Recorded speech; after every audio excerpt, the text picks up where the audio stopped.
Friends, if you're looking for real old school laughs, you're in for a treat because we've got them right here. Flip City Magazine. Remember Mad Magazine? Then it went woke? Well, don't worry. Flip City has no chance of going woke. That's right. 4 times a year, you'll get an actual printed magazine full of jokes, stories, comics, and more, all about today's pop culture, entertainment, and woke politics. Flip City takes terrible entertainment trends we love to hate with hilarious parodies of Lord of the Rings, Stranger Things, The Walking Dead, Star Trek, Hunters, and more. Trust me when I say there is nothing else like Flip City on the market. So subscribe today. It will be delivered in print, or you can even get it digitally if you're one of those wacky Zoomers. Either way, follow our link and sign up today, and if you put in midnight, you get an extra 10% off. Check out Flip City Magazine today.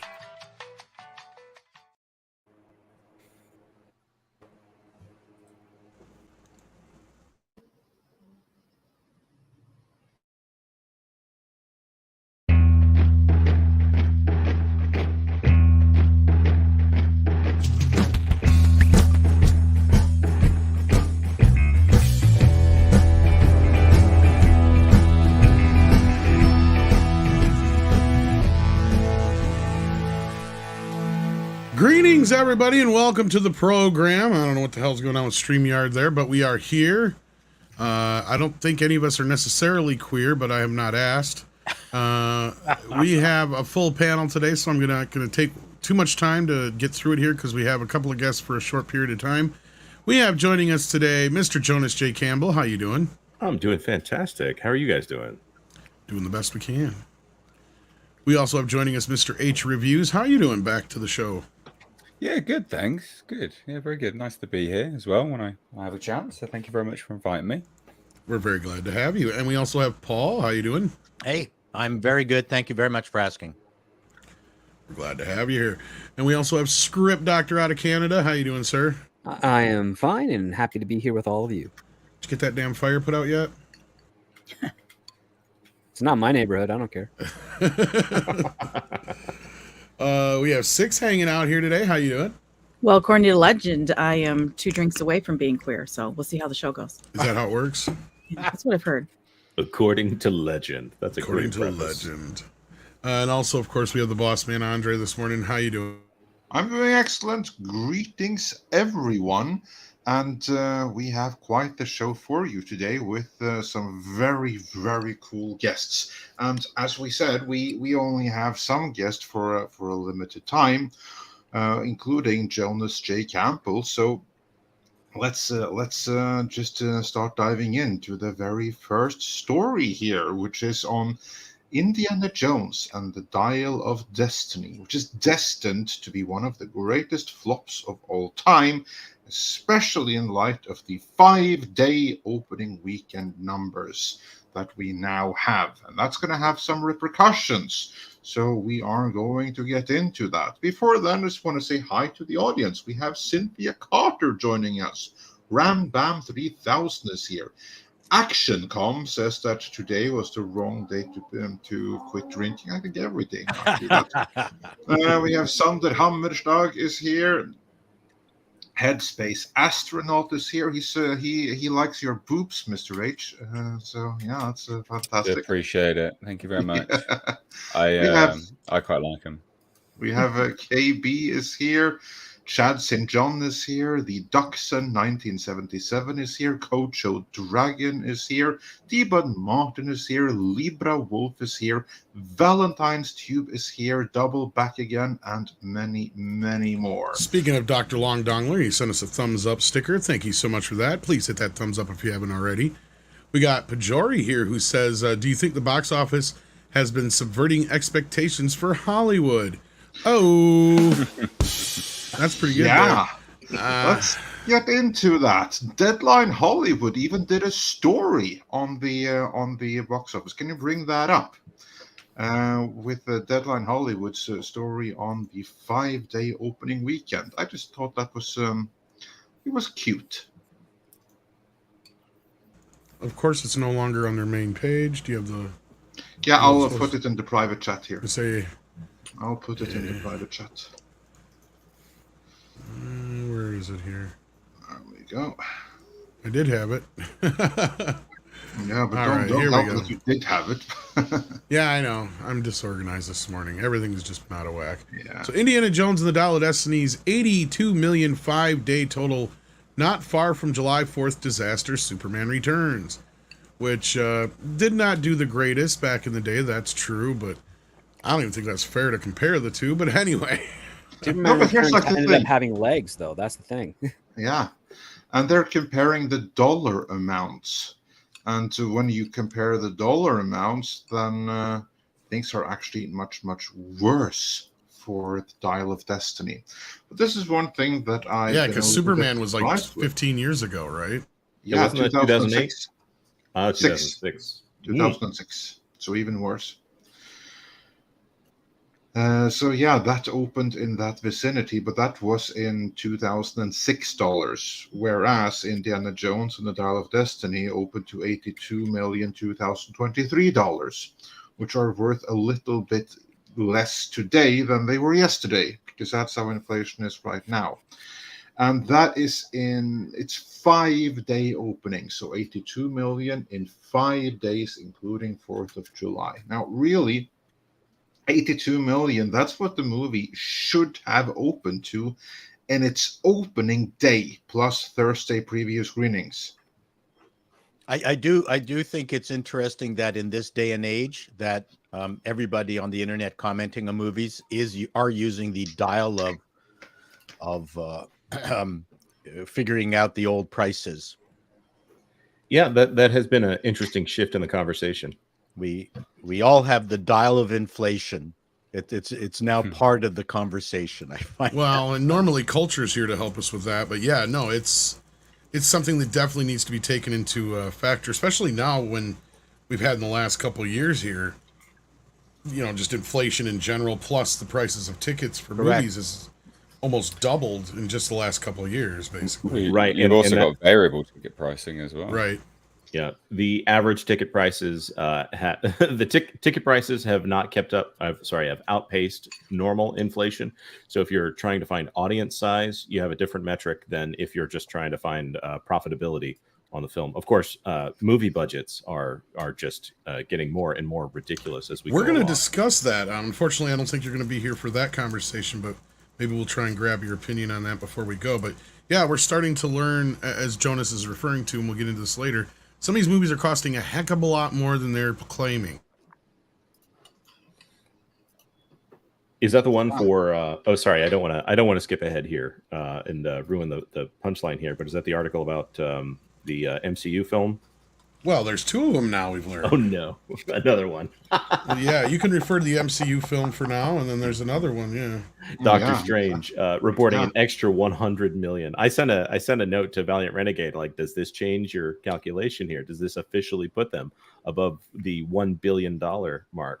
I believe it would. Money. If not, all you got to do is count in Indy, and they're good. Yeah. So, like at the end of the day, that's a big. Oof. We were chatting about that last night on my podcast, and we basically came to the conclusion, didn't we, that without the UK tax rebate, it would have lost money. In fact, the only money it made was because of a tax rebate, $50 million. Wow, exactly. What an absolute joke. So Lucasfilm, they owe you a big thank you for it's your tax money that put them over the edge there. So funny. There's a great conversation to be had about whether or not the cost, one, of being exposed for all of these movies being flops. That is now out there for everyone to see. You spent how much money making this film that made no money, and whether or not the savings there is worth the PR disaster of having everyone air your dirty laundry out here, because that narrative that you're spending way too much money obviously hurts films in their box office. Yeah, it used to be a selling factor. Yeah, go ahead, Paul. So actually, the big enemy of the studios who are going to call them to task are, it's not so much the studios themselves that have been losing money. That's a shareholder issue, but it's the venues, the theaters, where they're not making any money. Too few people are coming to their buildings. they are going to be part of the biggest revolt you will ever have seen. That's where it's really going to come from. They're furious because They've already kind of started, bums Paul. and seats. Pardon me? They've already kind of started, and that kind of they came off started it, of. but it's going to get worse. That's what Yeah, I'm I know, saying. but I was just gonna say it came off of COVID because that was when they dug their heels in. Because there was a lot of people who laughed at me when I said that the studios are going to realize when this is all said and done, they need the theaters a hell of a lot more than the theaters need them. When they were trying to kill the theaters with the whole streaming thing during COVID, but as they came out of that, the theaters use their negotiating advantages, and now the studios are not. And that's the other thing we need to point out here with this disaster. Normally, Disney would be able to demand like a 70% opening weekend, right? Like they want 70% of the box office. They can't do that no more. Right. And this is something we've learned is that not only do they not get to demand these big opening weekends, if they decide to pull these movies from theaters after 35 days, they forfeit any extra percentage they were supposed to get. So let's say that just for the sake of argument, this movie come out this last weekend. Even if they were to get 65% of the box office, if in 35 days they put this on streaming and don't wait the full 45-day window or whatever, they forfeit that extra 15% to the theaters. But so that means it's 50-50 across the board. Change compared to when the four major studios were making anywhere from 20 to 25 absolutely films per year, and then you had about 100 independents filling in the gaps. This is what the chains are demanding a return to, and Hollywood is not helping them. It could be a spot where independents come in. Go ahead, Jonas. This calls back to mind The Last Jedi and the demands that were being made of theaters by the Walt Disney Company, because they had this big axe to swing here with the box office of The Force Awakens. They were demanding, if you want Last Jedi, you have to have this many screens, you have to crowd out these movies. They made a big negotiating pull to make sure that X amount of weeks. Yeah. And look how that turned out. I mean, you can pin that again on. I mean, she's the tree that is getting whacked, or what? She's the one getting beat down here because she's failed so spectacularly. But you can pin so much of this problem on that moment of the Walt Disney Company believing in Kathleen Kennedy, and now look where we are.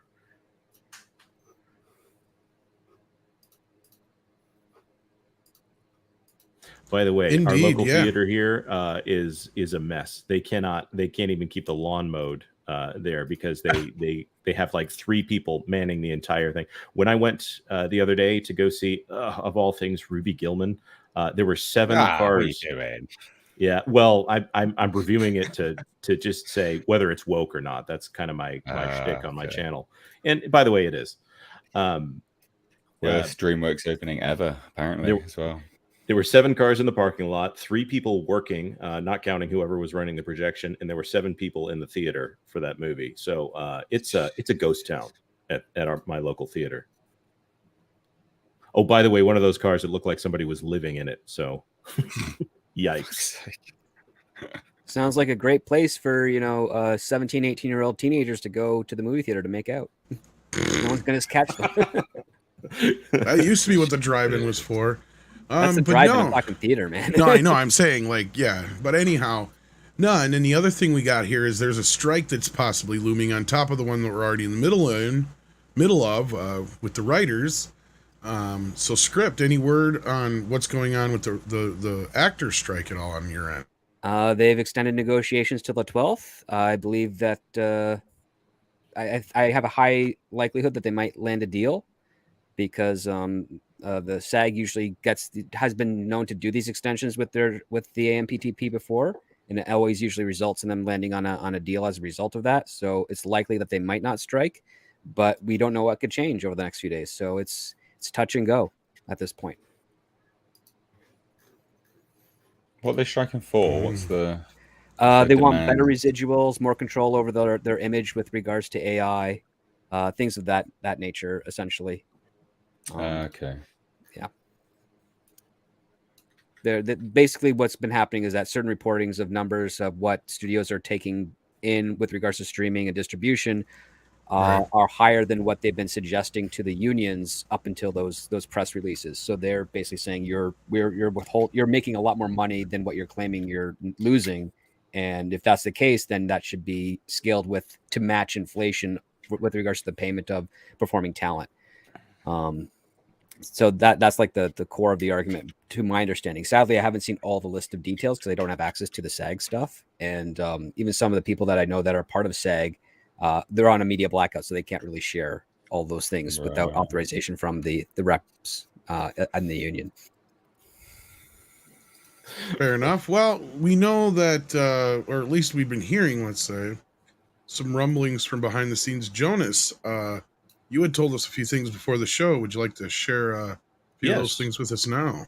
Sure. For those who aren't aware, there's a situation brewing in these reports of chaos at the Lucasfilm offices. Obviously, there's a lot of different rumors coming out of the Lucasfilm offices here, but the reports of quote unquote chaos appear to be true. Now, our leaker is someone in the Burbank offices, and that's how they've asked to be identified, as someone in the Burbank offices. And I need to thank Mexican Iron Man for facilitating this, because he's the person who I would not have this without him, and I fully trust him and his relationship with this source. So basically, they're pretty upset about the Indiana Jones and the Dial of Destiny situation for obvious reasons. And there is some... I wonder why. There's some ranks forming between people under Alan Bergman, the most original chair of Walt Disney Entertainment here, and also Dana Walden's people, who is the person who was added as a co-chair, diminishing Alan Bergman's spot to now a co-chair of Walt Disney Entertainment. And they're having a debate about whether or not it was the marketing of the film or the quality of the film that is to blame for the disaster of Indiana Jones and the Dial of Destiny. On the Dana Walden side, apparently she is an ally of Kathleen Kennedy. And just to add a little context here as well, and I think Midnight's Edge, you all had this independently. I sent you we had a different copy of the same survey over the weekend. There are 5 locations that have been used recently. They do use this for Elemental as well, where they do market surveys right out of the theater to try to find out what people liked and did not like about the film. The one for Elemental was 1 page. The one for Indiana Jones and the Dial of Destiny was a 2-pager. And here's the kicker for Indiana Jones and the Dial of Destiny. Apparently at the locations that they were running these surveys, they actually had rented out like the birthday party room at the theater and were compiling the data live. Oh, wow. In addition to that, they had to scrap that, according to our source, because they weren't getting enough data to be statistically significant. They didn't even hit the threshold to get any real sampling data on what people did and did not like about the movie. So whoever it was, probably the marketing people, maybe it was Alan Bergman's people, whatever attempt it was here to determine the quality of the film itself, that was a no-go. So the last that we heard on this situation is that there is a big meeting today, of all days, where people from Lucasfilm and also from Dana Walden's side are going to be going over the numbers in excruciating detail for the box office of Indiana Jones and the Dial of Destiny. And if I was I would start looking out if I was the highest ranking member of the Lucasfilm staff that is there on July 5th. By the way, I do believe they're supposed to be on a 2-week vacation after they get done releasing a film. So calling vacations off, if that's the case, in order to be there today at the Burbank offices to answer for all of this. So best of luck to them. God be with you. Interesting. So yeah. So that's the latest out of Hollywood. Before we move on from their script, you surely must have some experiences with such emergency meetings and the conflict between marketing and creative, and especially when you have politicians within the studio which favor one side over the other. Can you share your perspective on this? What do you make of this meeting? Well, in my perspective, marketing gets far too involved in the creative and gets far too involved in the decision making of whether or not something creative can be shared, or distributed as a result of it. And it's also one of the things that has me worried with regards to the theaters in the negotiating aspect, because there's one thing to say where if the theaters are very disappointed that these movies aren't performing, they might use that as leverage to get in on the ground floor of the creative process to determine what's going to be made so that they will show in theaters, which means you have one more additional cook in the kitchen and you get less of a unified vision of an idea that's developed into a film to be shared with, distributed and shared with audiences. So I don't see a very positive outcome with any direction with these going when you get more people involved. But when it comes to the creative side of things versus the marketing, it's basically a snake eating its own tail at this point, because when you take a look at the output that Lucasfilm and Marvel have been doing under Disney, it seems like they are writing to address certain angles in marketing that they feel are potentially profitable. But the data that they have is skewed by the social media, by social media in general. So if there's stuff that's trending with regards to strong, powerful women characters in lead roles, which fills in a gap that's not being exploited for marketing purposes, and you're being told on the creative side to write towards that within a genre that might not best suit it, you're caught between a rock and a hard place, because marketing's saying, well, we can sell that, but on the creative side of thing, it's like, well, you can't really live up to what you're asking for. And then the audiences finally chime in and they pretty much follow the creative argument of like, well, just let us tell a story that we think is better, as opposed to manipulating a story to fit marketing talking points that they want to sell, that because they don't know how to sell something original. And that's the other part too. Like, the most bewildering aspect of marketing is encountering marketers that literally don't want to do their job or turn down work because it's too hard. Like, it just, who does that, right? and so I think in a meeting like this that's going to be happening at Disney, you might have an argument where people on, say, Alan Bergman's side are saying, you guys didn't sell the movie properly to get people in there. And marketing will say, well, your movie sucked. And then they'll say, well, you told us to put this stuff in the movie.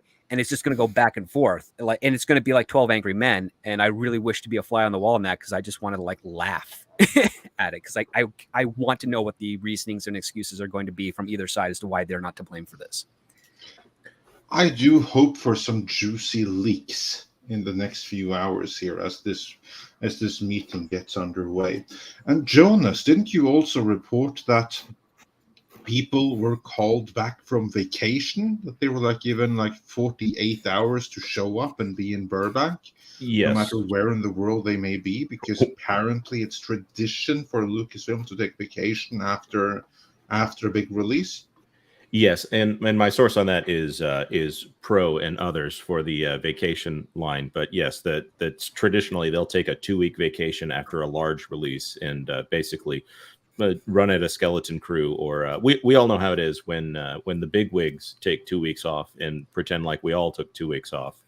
But usually there's still the low folks there running the office. But yeah, I would imagine if you're being called into that meeting, it's because you are quote unquote important. Oh my! Also, if I can add this is anecdotal, but I would count it as a data point. Chris Gore and Paul E from the Latino Slant, and also Deadline, so maybe not anecdotal there. The premiere parties were pretty lavish for this, and the premiere screenings in California, they had an open bar before the film and lots of great food and quite a spread. So I would say that the marketing spread on this, buttering up the people there in California and in France to try to bump up the review scores on this film is pretty apparent. I'd say they probably spent more than they've been spending recently just on this film. So yeah, this is what Chris Gore pointed out to us with the additional screenings that were to take place in LA. They were all about wining and dining and getting the Rotten Tomatoes score higher up there. And it appears to have been successful. It does not appear to have helped the box office in any appreciable way. But And this has been my biggest complaint with Hollywood not understanding the the new internet and the people who are managing commentary and fan service. They're just completely divorced from the way things are working now. And I would point to a very unusual example, and that is the latest movie from Caviezel. Is that the guy's name? The actor, James Oh, Caviezel. Caviezel? James Sorry, Caviezel, yeah. Caviezel. And it's a movie that was from Fox that got dropped by Disney because it had Subject matter. perhaps some religious. Actually, there's more to that. They actually sat on it and shelved it for years. So the producers And the brought producers it back. brought the money and got the money to so get it back. the thing where, to me, it's a great example to show the disconnect with Hollywood not understanding the online community and the fan base is I saw the trailer for that movie. The movie looks interesting, but at the very end, James pitched the movie-going audience to go see the movie in a really heartfelt way that I can't recall seeing. Maybe you guys who watch more trailers than me, but I went, wow, I cannot imagine anyone from the Disney Marvel, Disney, Lucas, Disney, anywhere having one of the performers not in a car crying about the movie. And what an amazing trailer pitch that was. Well, I can't imagine why Disney would want to, stifle a film about child trafficking. But it's not about that. It's about the guy stopping it. Yeah, that's a different issue. I'm just talking about how out of touch Disney and the rest of the studios are in so far as talking to the audience. And I was really impressed with that little pitch to the potential audience. That was very unique. I've been following a Twitter account. I think it's called All the Right Movies, and they bring up these old teaser trailers that would bring just a small pitch of what's going on. It was like an early teaser trailer from Back to the Future or an early teaser trailer for Terminator 2, where they're not quite telling you what's going on, but you're giving people these little glimpses of a greater story, as opposed to what they do now, which is, we think that such and such deep comic book character is going to be in this film. We're going to drop a hint that we're never going to actually follow through on, to say that this character is coming in, and then they'll just hope that the social media conversation, which they have been perfectly fine taking advantage of for the last 15 years, will pick up from there and say, oh, we're going to the new Young Avengers that hate America or whatever they are now. I don't understand for the life of me why they've gotten away from this idea of teasing a new original story by saying, hey, but that's not even my point. Is there just doesn't seem to be any leadership that's connecting with the audience. Maybe James Gunn might be the closest right now, and the proof will be in the pudding. I mean, if he makes some successful films, then that relationship he's trying to make over Twitter, over social media, then we're all going to look at it and go, well, that was a successful relationship. If all of his films failed, then we're all going to go, what a clown. Why did he do all that? Well, I think he burned his potential for that to be a success when he claimed that The Flash was one of the greatest superhero films ever made. You think but I think he had to do that. Yeah. It doesn't matter. That was his open. It doesn't matter whether he had to or not. People still look at that and go, what a dick. Right. That's not nurturing a good relationship, is it? When that's your opening statement. Yeah, but the beauty of it is in a year from now, he can say, yeah, I knew it was shit. But the best part is my Superman movie's coming out in a year. If he does, that's the thing. You've got to have, he's in the impossible position. Yeah, but here's the thing. He's actually done it again. Because not only has he publicly identified himself with the Flash, which he had nothing to do with the making of, he has also publicly identified himself with Blue Beetle, saying that Superman is the first movie in his DC universe, but Blue Beetle is the first character, thereby publicly endorsing and identifying with that as well. We don't know that Blue Beetle is going to be any good. It better be. But sometimes the studios and everything, they're not always the best the best people to assess if the audience are going to respond to something or not. Case in point, Indiana Jones. I believe that right up until Cannes, Disney and Lucasfilm genuinely believed they probably had a hit on their hands. I don't know. Maybe I'm wrong here, Jonas. What say you?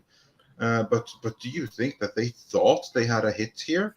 Because just a mere fact that they are having these disaster meetings, the one that they will have later today on July 5th, as we are recording this.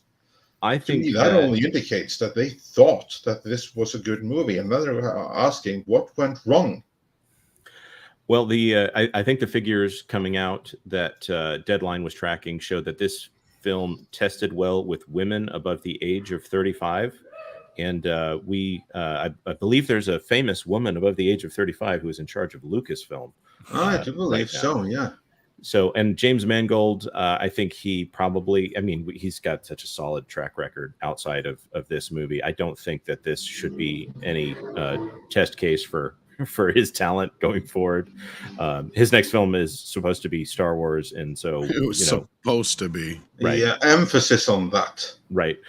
I think Kathleen Kennedy thought this was going to be a great film, and I do think she does have some level of power. That she's not just somebody waiting in her office hoping that people pay attention to her. I do think she wields some significant power in Hollywood. So I think that she thought it was perfectly fine. And there's no reason for, if she's pushing for it to go to Cannes, for Bob Iger to resist her on that. I do think it's funny that Bob Iger was there at Cannes and we had that big news pile up right while she was in the theater. I do see, I don't want to say that people are playing 4D chess, but that one's suspicious to me, that maybe they're stabbing each other in the back. I'm still not convinced on that one. I still think they released all that stuff when Indy was going on at Cannes simply to drown out that news, and they didn't realize that they were what their surprise was how bad of a reaction Indy got, and that dominated the news, and then it helped elevate the other bad news. I think I can guarantee you they were surprised by how bad the reaction was. I guarantee you. That's what I'm saying. I think they really truly felt like people were going to eat this movie up. And again, I've seen it in the middle of. I've been in the middle of it, where you convince yourself that what you're doing is good. Yep. Mm-hmm. And that is a strategy that the Walt Disney Company employs often. They will release good news and bad news at the same time, with the hope that the bad news will get drowned out by the good news. Yeah, there's no way that strategy can go wrong ever. No way that can go wrong. Well, of course, there was that one time when they thought that Indiana Jones was going to be a smash hit that would bury all of these other bad news. Instead, it was the worst news day they ever had. So, yeah. That's what I'm saying. I think they were thinking, oh, the talk of Indiana Jones will distract from the Star Wars news and stuff like that, when it didn't. Instead, it just compounded. But I'm curious, Jonas, what do you think may be the outcomes of today's meeting? Because I have surmised that this kind of underperformance, that requires human sacrifice, as sometimes is required in the game of corporate politics and Game of Thrones. The only question is, whose head is going to roll? Now, there I will make no prediction. That I guess depends on how well marketing is able to defend themselves from the accusations, and just how powerful. What's her face again? The Dana Walden. Dana Walden, yeah. Just exactly how powerful and how much sway the Kennedy acolyte or Kennedy defender higher up has. Because at this point, Walden, she is still a Kennedy ally, one of the comparatively few that remains, because Iger has systematically, whether by design or accident, gotten rid of so many others. But she's still there. What kind of sway can this help? Aren't you Norwegians used to putting people on burning pyres? Well, not while they're alive. No. Maybe that can change. Well, the key thing to think about with Dana Walden is that she is one of the front runners to be the next CEO of the Walt Disney Company, and she checks more boxes than Josh D'Amaro as far as the things that we know Disney is interested in right now. I don't know how attached she wants to be to Kathleen Kennedy. If Lucasfilm is not blamed for this, I would say that is a very bad sign for the health of the Walt Disney Company going forward. I think that it's an indication of what is happening, as opposed to us hoping for some big outcome immediately, like within the next 2 weeks, that we're going to hear, oh, Kathleen Kennedy has been quote unquote frog marched out the door. That's not the outcome that any of us, especially not pro, is predicting. She's got too much power. They've all got too much power. I would say that if Walden loses this fight, she's probably lost the CEO fight as well. So I'm more interested in the outcome for the next CEO of the Walt Disney Company than I am in the immediacy of whatever happens with Kathleen Kennedy. Yeah, I think we can all agree on that. Script Doctor, you've been on the inside of stuff like this before. Any hunch as to how this might play out? I think eyes are going to be directed towards James Mangold and his writing team. Because they are the most practical scapegoats.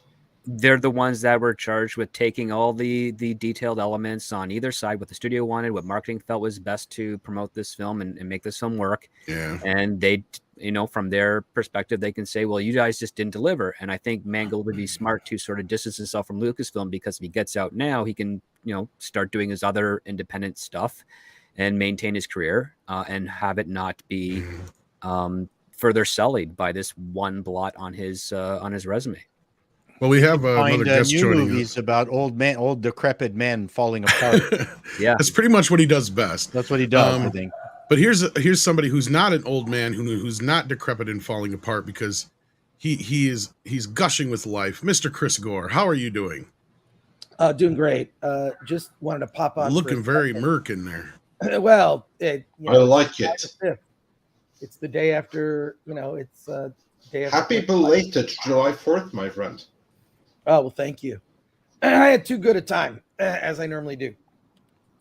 So I just want to pop on to talk about the Jim Caviezel film, Sound of Freedom. It's fantastic. It's so good. It's about child trafficking. And it's a told you. Yeah, it's more about the man. You killed the joke still, Script. That's the point. Anyway, go ahead, Chris. I just want to come on briefly to encourage everyone to go see this film. It has to be seen in a theater. It's a movie that was shelved 5 years ago and was basically brought back with a crowdfunding campaign.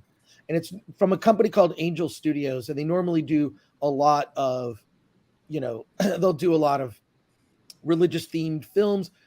There's not much in this movie that's particularly religious themed. It is a thriller, and it is played like a thriller. It's so intense, and it's so well done.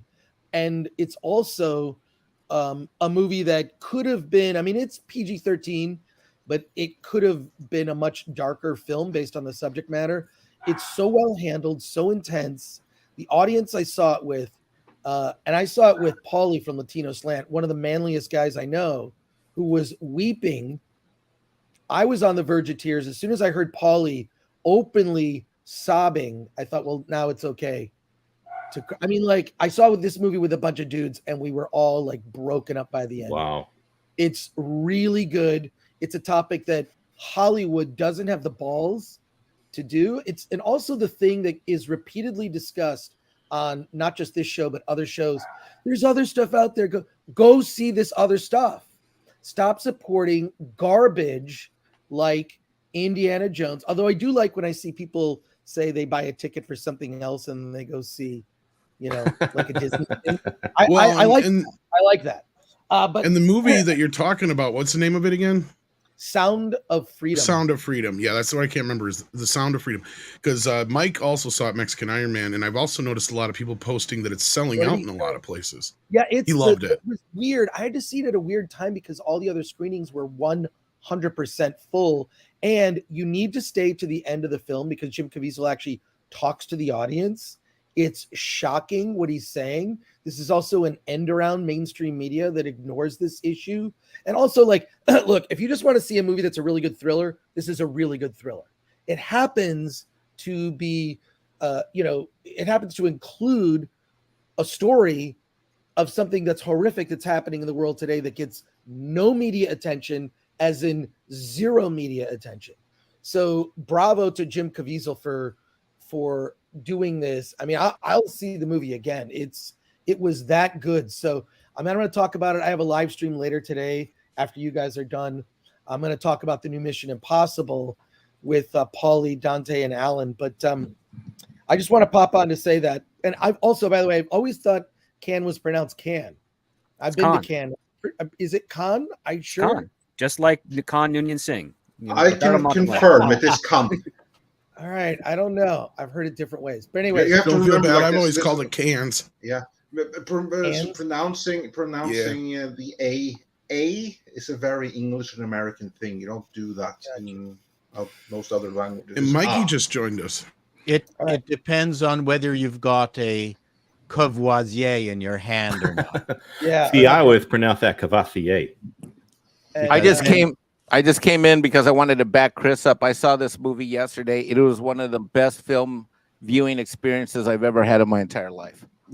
It was so intense, Mike. It blew my mind how incredibly. I mean, it's a very good thriller if you just look on it as a thriller, right? It works on multiple levels. If you want to look at it from the social crisis that's happening with this subject matter, it's an excellent, almost documentary, in that regard. It also works as just the story of a guy and the courageous mission that he takes on in his professional and personal life. It's also just an entertaining movie. I was surprised that there was action, and frankly, as heavy as the subject matter is, there were even 3 or 4 places where they were managed to pull off a joke or a chuckle or a grin that added levity and let you breathe, so that then you could plunge into the next series of scenes, for example. So does it end with all the kids together and someone doing a drag story time with them?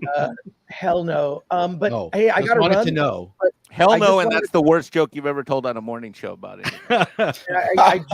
They can't all be good, Mike. Chris has to get going. I gotta leave. So we have some supers for you, Chris. Can you stick around just for 2? Sure. Yeah. But okay. We got one here for Chris recommends. Chris recommends. Okay, there you go. And then we've got Mr. Reborn who says, Mr. Gore, do they get into adrenochrome in SOF? What's SOF? Sound of Freedom. Sound of Freedom.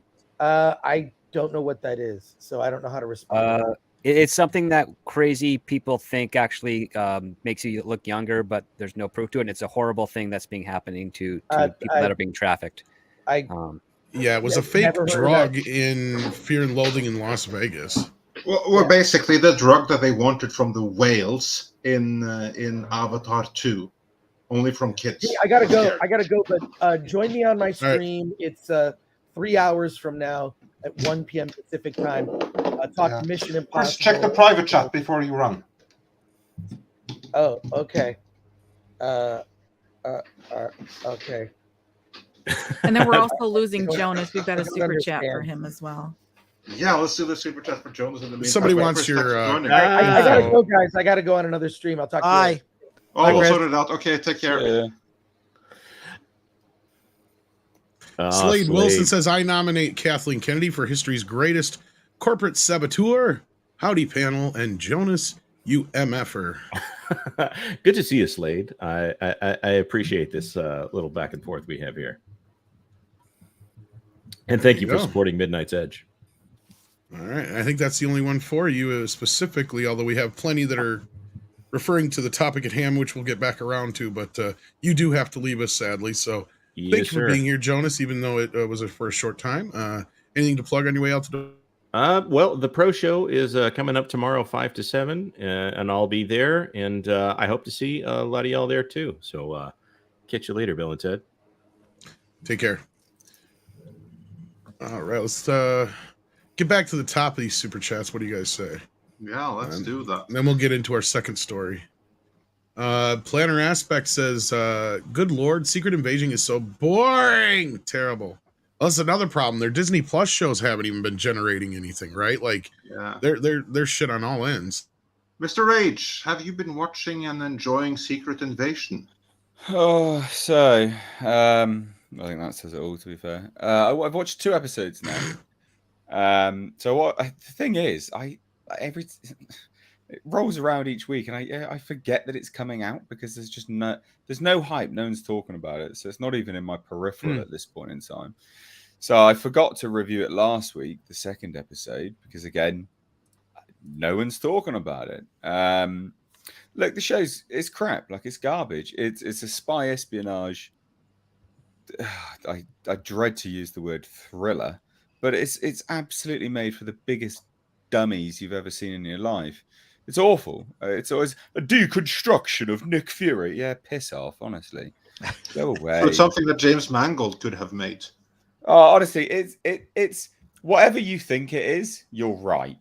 Right? Honestly, it's one of those things where you go, yeah, of course. Well, of course. Oh, of course this happens. Of course this happens. Oh, of course this happens. Like, they spent the last episode bitching and moaning about racism for ages. Since when was that a part of the MCU? Like, honestly, since when? Well, you had Nick Fury talking about a train ride in the South where all the blacks, as he called them, had to sit in the the black person carriage. I'm like, okay, this is a bit weird. And then he uses all of this he uses that as a jumping off point to then lecture the alien refugees that they shouldn't be on his planet. Wait a minute. Is Nick Fury like 80 years old? Yes. Oh, mate. Yeah, well, you might as well be. There's no Fury left in Nick Fury anymore. Well, because that's what I'm saying. Then, anyway. Oh, it gets worse. Oh, it gets worse. Then him and Rhodey have literal dialogue of, we didn't wrestle power from mediocre men. Or something like that. We had to wrestle the power. Didn't wrestle power from mediocre men to give it to other mediocre men of their ilk, well, so he's saying that so him and Rhodey, both black, obviously, had to wrestle power from the white man to get to the positions that they're in, and so like, again, out of place, bizarre, and it's not in fitting with anything that they're talking about at all. So it is absolutely shoehorned in, and then Rhodey thankfully responds with what you just said. Yeah, well, I didn't wrestle mediocre. I didn't wrestle power from mediocre men to give it to other mediocre men that look like me, i.e., Nick Fury. You're black, etc. You're mediocre now. Give me the power back. It's just it's awful. Mm-hmm. And that's the trend with most writing, Nate. I mean, you look at Star Trek. Everyone thinks that drama is talking about the obvious. Yeah. Oh, seriously. It's the thing is, it's the worst it could possibly be, and that's boring. It's not even remotely entertaining. And like I said, why have you got you've literally got them talking about race, and then he flips out on the alien refugee, and I'm like, so what are we talking about? What's the examination? Are we talking about refugees and asylum seekers? Are we talking about race? Is this is this the woke oppression pyramid? Which is which? What story are you trying to tell in terms of your analogies here? What is it? Pick one, stick with it, because these clash and they don't make any sense. Anyway, so no. Sorry, to answer your question. No, I'm not watching it. I've missed this week's, and I don't enjoy it. It's shit. There you go. I only saw the first episode so far. I have to get caught up. But after that first episode, your sentiment echoes mine based on the first. And from what I understand from those that have seen even more episodes, it's all downhill. It gets worse and worse for each passing episode. And getting back to my notion of cheerleaders, they're tired. They can't even promote their own shows. Whether something is shit or not, there's no network from the 90s wouldn't have somebody drumming up excitement around, the Ghost and Mrs. Muir or any awful show. they would be putting everything they could into every show, even that horrible Smothers Brothers show where they played reporters. Or Cop Rock. It doesn't matter. This is one of the trends that I've seen, is that they've just gotten so tired. They have no energy left. They can't even pretend to enjoy something. And you have to do that in show business. It's relentless. You've got to pretend it's the greatest thing in the world. And no one is doing that for a Nick Fury. Well, and that's a problem in Hollywood right now. And that's one of the conversations I had with somebody the other day. I was saying where they're like, oh, everybody's freaking out. Nobody's enjoying anything. And they're just so sick and tired of everybody being so pissed. It's like, well, make something good. You know, No, when you, all you do is lecture people and shit. Stuff. That was old Hollywood. That's my but point. they wouldn't lecture us back then. That's the difference. No. That's what I'm getting at. That's what I'm saying, and that's where this is coming from. And this is where I had this conversation. I had to give him a wake up call. I'm like, look, it's y'all's fault, because he's like, people are going to lose their jobs. I'm like, good, maybe they should. Yeah, there's no one going, Nick Fury comes back to Earth to fight off the alien struggle. There's nobody. No one doing Well, the idea is sound, right? Like, what the story should be is there, but they try once again, to turn it into this political stupid thing that overshadows the entire fucking.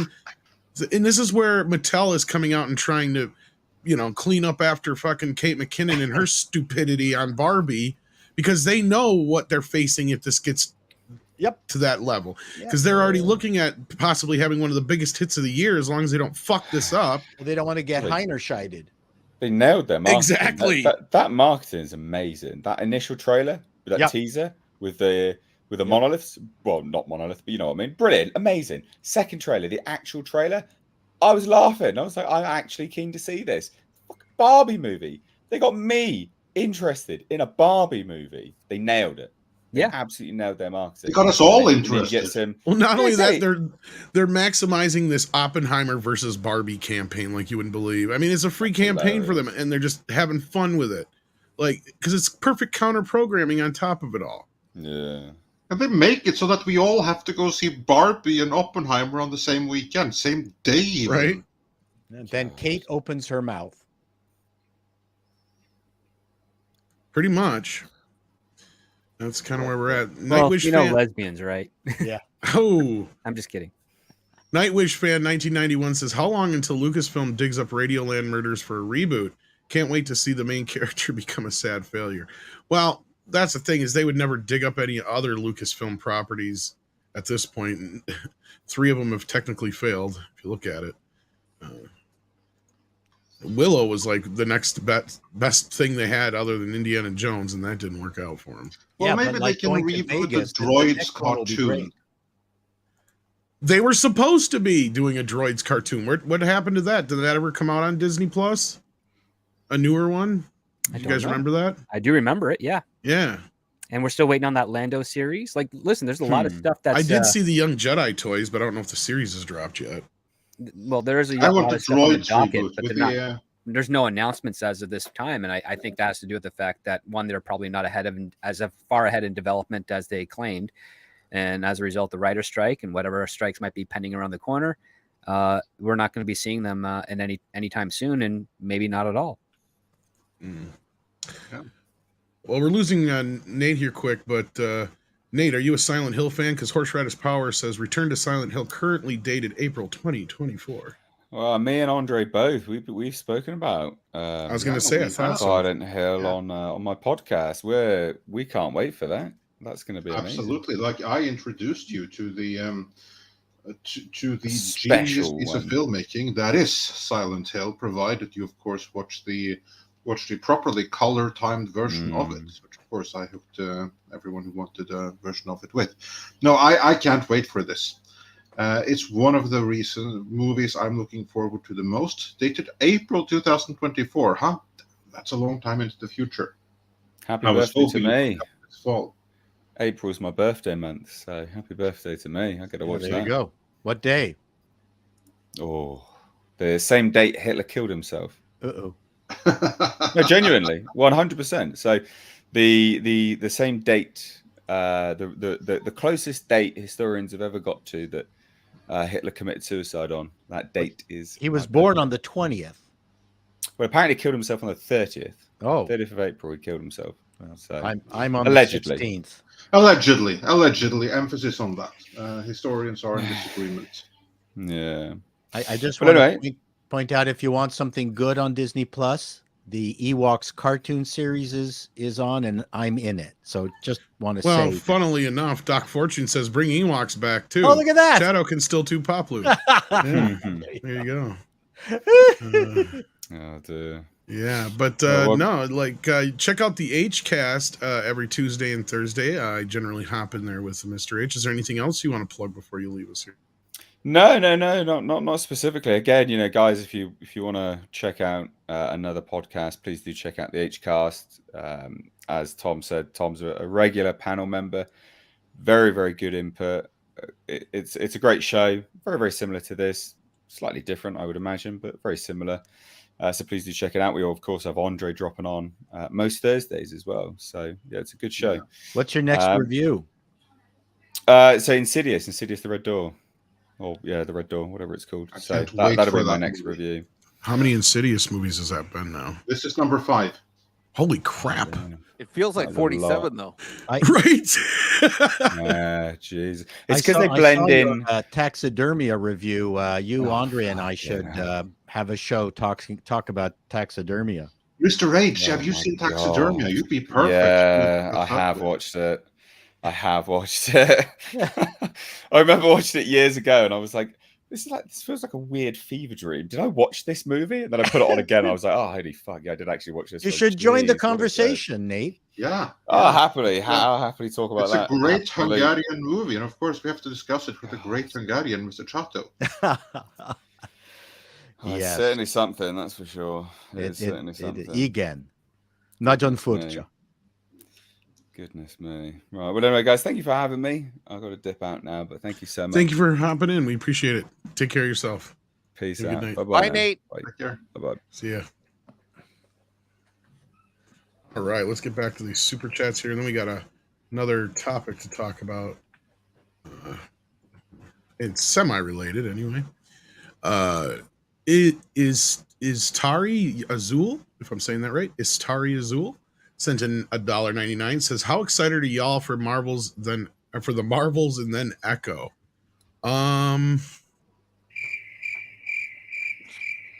We're hearing rumors now that we may not even see Echo, though. Have you guys heard anything about this? That's what I heard. No, we are definitely seeing it, but they were considering just Batgirling the whole thing, apparently. But then they decided with the strike and everything, they're probably going to need the content. But they will drop everything in one go, so that the shit reviews come in one go rather than being spread out over 6 weeks, or 8 weeks, or however long it's going.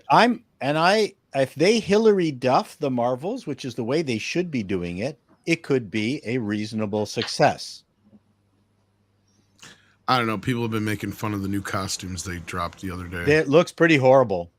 Well, those don't even look like they're proper models. It's like their heads are put on top of disproportionate action figures, which is weird. Maybe that's something that somebody did, is they got a hold of the action figures and threw them up there just to show people. That's very plausible. I'll give that as an excuse possibility, but otherwise it's just bad marketing because these guys don't know how to put shit together. I think these are the run same out people of who money. put together My world, Tom. Trust me, I know people in marketing too. They've run out of money. That poster was crap. I got out of marketing for a reason. No, it's a tough biz. And only 2 of the 3 of the Marvels are demonstrating their energy powers. Carol Danvers is just standing there, stoic and boring. And then, Kamala Khan's got an energy fist, and so does Monica Rambeau with an energy fist. And they skewed her image because her torso is not that short. It's like she's all legs and then just a 3-inch stomach and then breasts, and it's all contorted in a way that's like, that does not look like. She definitely looks like there's some sort of manipulation on her waist. Carol Danvers should definitely be driving a Nissan. Let's see if I can find this picture we're talking about here. I can't believe we're discussing the poster in such detail script. It's not even really a poster, I don't think. That's the thing. Well, what do you call it? They had to get another one because of the memes of them with their initial poster being drawn on to look like. Okay, so this is a different one. this is the same thing, but they've messed with her hips again. Her hips are thinner in this one than the first one I saw. Which one is her you're referring to? Well, the only one I noticed was they manipulated her because originally her hips came out farther because you could tell they had done like a curve on Bree's and look at Monica Rambeau's hips where they start versus on where her legs divide. Like that is huge. That's not proportional to. It looks like an animated body, like a Pixar body or something. Yeah. I think I can be a subject matter expert in this regard. You should be. Yes, Mexican Iron Man can attest from his vast experience of knowledge that yes, that does not look quite right. And thank you for having me on the show. And the one in the middle, Wonder Woman, looks like she's holding a Swiffer. People were saying it looked more like the Infinity Gauntlet, but anyhow. That looks like the Infinity Condom. Condom, yeah. I'm going to ram ya. And snap away the goo, you know? That's right. Final Smash 1689 says, who's more nervous right now? KK with Indy 5 bombing or Feige with the Marvels right around the corner? I think KK is the one that's probably got more to worry about right now. Because she's had a lot less movies come out and a lot less success in the long run. Feige, he can mess up a little bit more yet, I think. I mean, things are getting bad, but Feige's track record as a producer and overseeing productions is far more stable than Kathleen Kennedy's. Exactly. Consistent too, up to this point anyway. I don't know what they're thinking.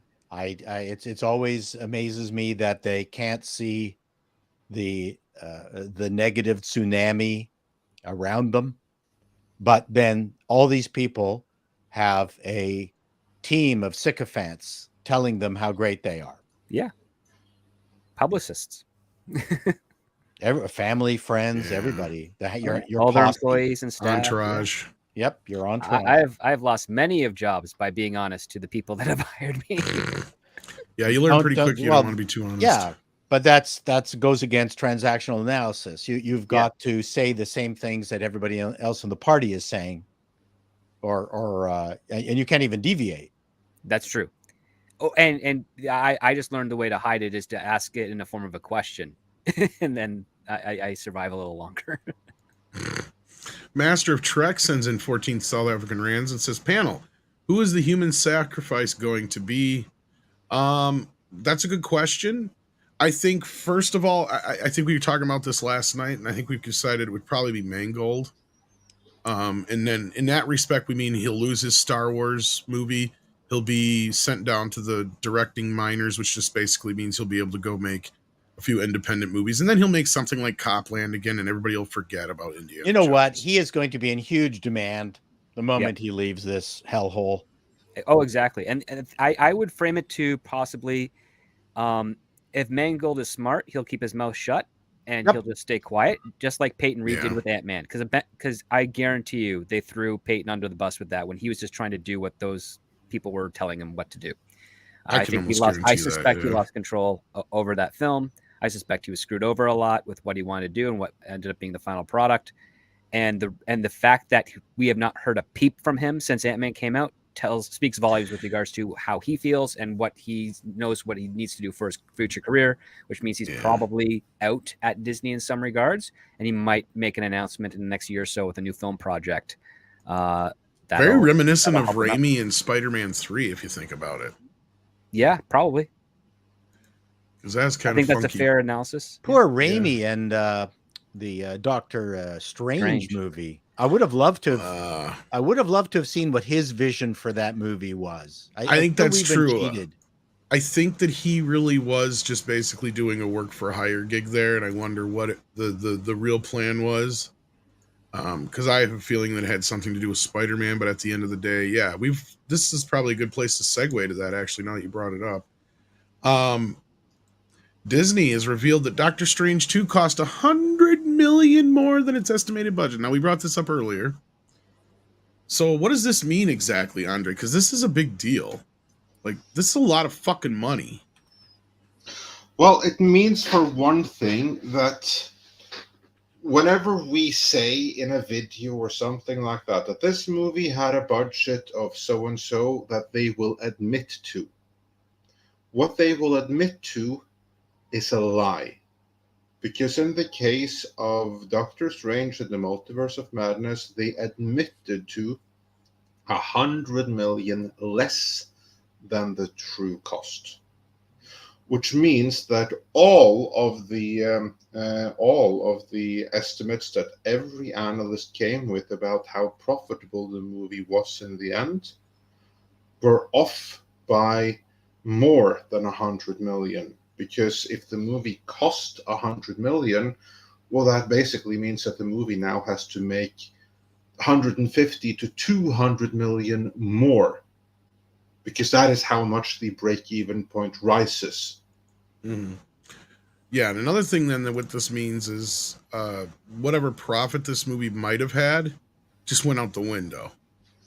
It still made profit, but here's the thing. I don't know about that. 50 million. About 50 million is like Are you the sure? more recent estimate. Yeah. This was also from Forbes. That the estimate says that this movie, it was profitable, but only to the tune of 50 million. And here's the interesting thing, though, and that is that for the entirety of Phase 4, you will recall that the big success story of Phase 4 was Spider-Man No Way Home, which is a Sony co-production where most of the money goes to Sony. Not all, but most goes to Sony. Mm-hmm. Now, of the remaining Marvel Studios movies, the success story was Doctor Strange and the Multiverse of Madness. If that movie only made 50 million, what does that say about all the other Phase 4 movies? It tells us that Phase 4 may have lost close to $1 billion. Well, not only that, it makes me wonder how much more all the other movies cost than what they told us. That too. Because we also learned that this isn't just a Marvel issue. This is also a Star Wars issue. So it's a Disney issue. Exactly. It's a Disney as a whole issue. And that's what I was going to get to is I'm sure every movie they've made is a lot more than what they're telling us. Well, I'd known that for the Rise of Skywalker for years. Yeah, and the Rise of Skywalker, now they're reporting that because of the same way we kind of learned about Indiana Jones' budget, yeah, they look at over $533 million for the budget. Yep. Makes me wonder how much they spent on The Force Awakens, actually, or Last Jedi, actually. Yeah. And in the case of The Force Awakens, that movie made more than $2 billion, so that's still made. It's still profitable, but that's not the point, though. No, it's not the point at all, because they lucked out on that one. But they haven't lucked out on any movie for many years now. And this is where shareholders actually should sue Disney, I think, because Disney are obviously failing in their fiduciary responsibilities. Because if they are consistently misreporting how much these movies cost, and we're only learning about the true cost years later, are they reporting the true numbers to shareholders? Do the shareholders know how their money is being invested by Disney? To me, that's the bigger issue right here. Mikey, I'd love to hear your thoughts. Could they be facing some lawsuits or anything? What's going on? Well, look, here's what happens. What happens is that they have a stated budget. Look, this is just from when I did the stuff back in the day. There's a stated budget. In the actual accounting, what happens is that they bury bad results in the accounting. And so they let it float out there. What's the production budget? The numbers on the sales can be somewhat manipulated depending upon the marketing, kind of, sort of. But generally the box office is what it is. But in terms of how much is really spent and what the true net is, what really happens is that they bury the true cost, the true profitability, so that they can go on to so that there's one or two or three other projects or movies or productions later that everyone's focused on. And what's happened in the world of finance and accounting is it's an interesting place, because the people that do accounting are very different. Their culture is very different. They're not the kinds that say, hey, let's release a financial statement as to what. Let me put this way. Let's say we were going to build a building. Let's say Script, for example, is my client, and he's a general contractor, and he's got 5 buildings he wants to build. Well, he's going to want to know when we bought the land, built it, and when we sold it, how much money did we make on each 5 of those projects? He's going to want, right? I mean, that's how you'd want to know it, and you kind of want to know that internally, but generally, very, very few people inside these studios ever know how much money any of these movies actually makes net ever, especially in particular if there's some of them that are going to hit streaming and they sort of get a second life, or video sales or all that, because essentially these things, how much a movie makes is kind of up in the air until all the ways that it can make money on that movie actually come home to roost. Script, did you want to add anything to that analysis? No, it's all a nightmare mess. I just look at this and I'm going, where's the money going? Right? Yeah, likewise. Like, where in the fuck is the money going? Like, and I know it's a rhetorical question, but I'm looking at these and the way the special effects look, the amount of shit that's in them compared to what it used to cost to make any of these movies. I mean, and George Lucas made all the Star Wars movies aside from the very first one, believe it or not, because that's the only one that really had any studio interference. And it didn't really have any. It just didn't have any money. He did them all as his own independent productions, and he managed to do them within reasonable budgets. And I remember when people were raising big stinks about him spending as much as he did on the prequels, but he's like, fuck you worried about it for? It's my money. You know, like, at the end of the day, and he's the one who reaped the benefits of it, right? Like, each one of those movies grossed nearly $1 billion, probably with inflation they did. And he spent, what, 60 million on, I think, each of the prequels? I think was the original budgets. How are we this far? So $300+ million on a movie? What the fuck are you making? I don't see that in Doctor Strange. Well, I don't see the money on the screen. Well, you don't have to see it on screen. Like, there are many administrative costs, overheads, consultant fees. I mean, they all need millions upon millions. And then you need to take like research trips into like brothels in I get it, but that's what I'm saying is like, this shit should look all like Avatar and 10 times better, right? Like, that's what the kind of money that's being spent on these fucking movies.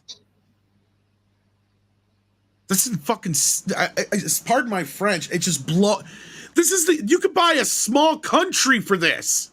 Like, this is insane. How can you spend this kind of money? Mikey, help me get my head around this outside of the blow and the hookers, because Star Wars The Force Awakens looks like it was shot on a fucking iPhone. You know what? It don't look like a $500 million movie. The fundamental problem has to do with this mentality in Hollywood, which is different than the average person, which I said this a little bit, I don't know where, earlier on some other live stream this week. But when you hear the word budget, Tom, or when the average person or the average business owner hears the word budget, like you have a budget of $5 million to buy the land and build this building. When you hear the word budget, anyone in the normal world, not Hollywood, the normal world, you look at that and you say, okay, that's how much money that I've got to spend, and I am going to deliver the absolute best product I can for that money, and I am going to cut the corners I need to cut, because quality matters of being on time and a budget. When Hollywood greenlights a project that has a certain production budget, the mental attitude is, how much of that can I slice out for me and my friends, and how much can I mark up whatever we're going to do so that I can deliver whatever quality is acceptable, but I can maximize the amount of money that gets in my pocket and the pocket of other people I bring to this project, so that it's basically glorified money laundering. Yeah. Okay. That is what's happening. Now, people are correcting me because, yeah, I did look it up too. The budgets for the prequels were like 125, then 115, and then somewhere in there. So, but George also amortized a lot of that cost of that first movie over the next two. And then they also did very well at the box office. That's the only difference. It's like, with inflation wise, like I said, they all did well around $1 billion or over $1 billion. I think the Phantom Menace, because we did the math on some of this the other night with some of these summer blockbuster movies, and if my memory serves, like the Phantom Menace still would have made like 1.5 billion or more than that, maybe even closer to $2 billion in today's money. So it really, if you look at it, The Force Awakens didn't really do all that much better, is my point, than the Phantom Menace did. And it cost 5 times as much, maybe 3 times as much if you figure inflation in. How can you justify that? I just don't. And this is the problem with each one of these movies now. It's not just Star Wars. It's not just Marvel. It's all of them. Like, they don't do mid-level movies now, and I think that's why it's important, like with this movie, like The Sound of Freedom doing as well as it is, because it is a very low-budget film in comparison. Uh, and those kind of movies need to do better in theaters.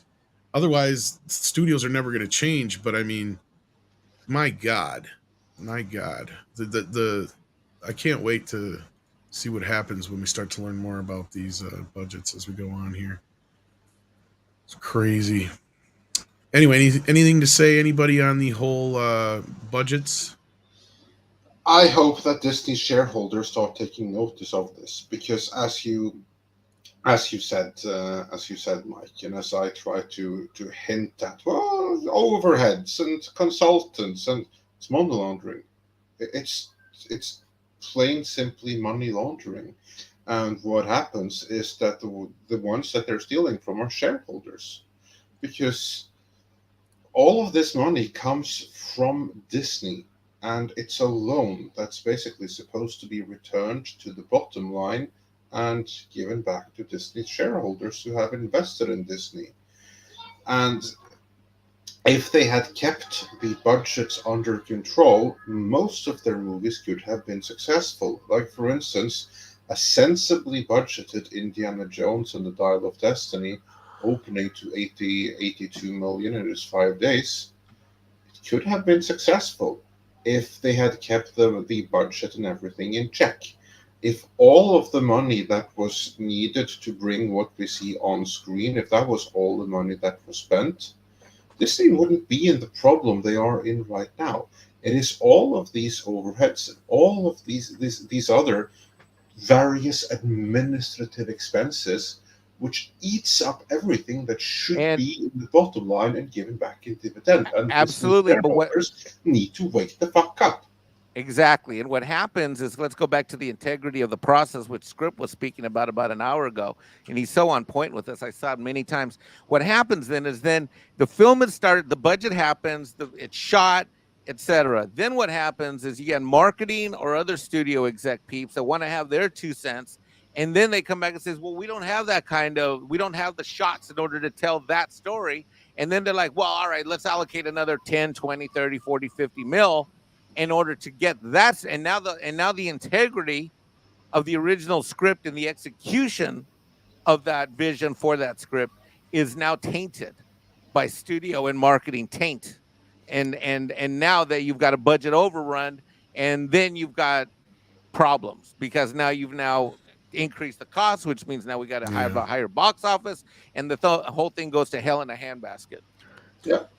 I'm not entirely certain that these big movies like Indy has actually been influenced by marketing at all. I mean, I've seen that effect. Oh, they have. No. I think you've got the KKs out there who are over. I think Paul might be right in this one. I get what he's saying. Yeah. You know, like marketing can be assholes about being childishly asking for stuff just to show their power. Mm-hmm. But in this case, it's all the management, I think, and they're almost they believe that they're marketing. Sorry, that's exactly what I meant, Paul. You're right. That what I meant is that it's not always just marketing people per se, marketing director within it. It's these studio execs that think that they have a vision of how this thing needs to be marketed and positioned. That's what you're 100% on point. That's because when it comes to Indiana Jones, there's absolutely nothing to market this movie on. Well, not just and that. There was kind of the same thing with Crystal Skull, and that was just the way that George made the movie. And my point is that the marketing department would be the lowest rung on the ladder. And heaven help any of them speaking up saying, maybe we could use some better shots here. I can't imagine it happening. Now that's going to happen on TV show. Well, the old days and the TV shows and movies. But when you've got someone as powerful as Kathleen Kennedy involved, she's the marketing person. She's the genius. Well, she's the one that picks what the marketing's pitched to her as correct the best. And that's usually where you get the snake eating its own tail, because marketing will say, well, these things trend well, and they have their list.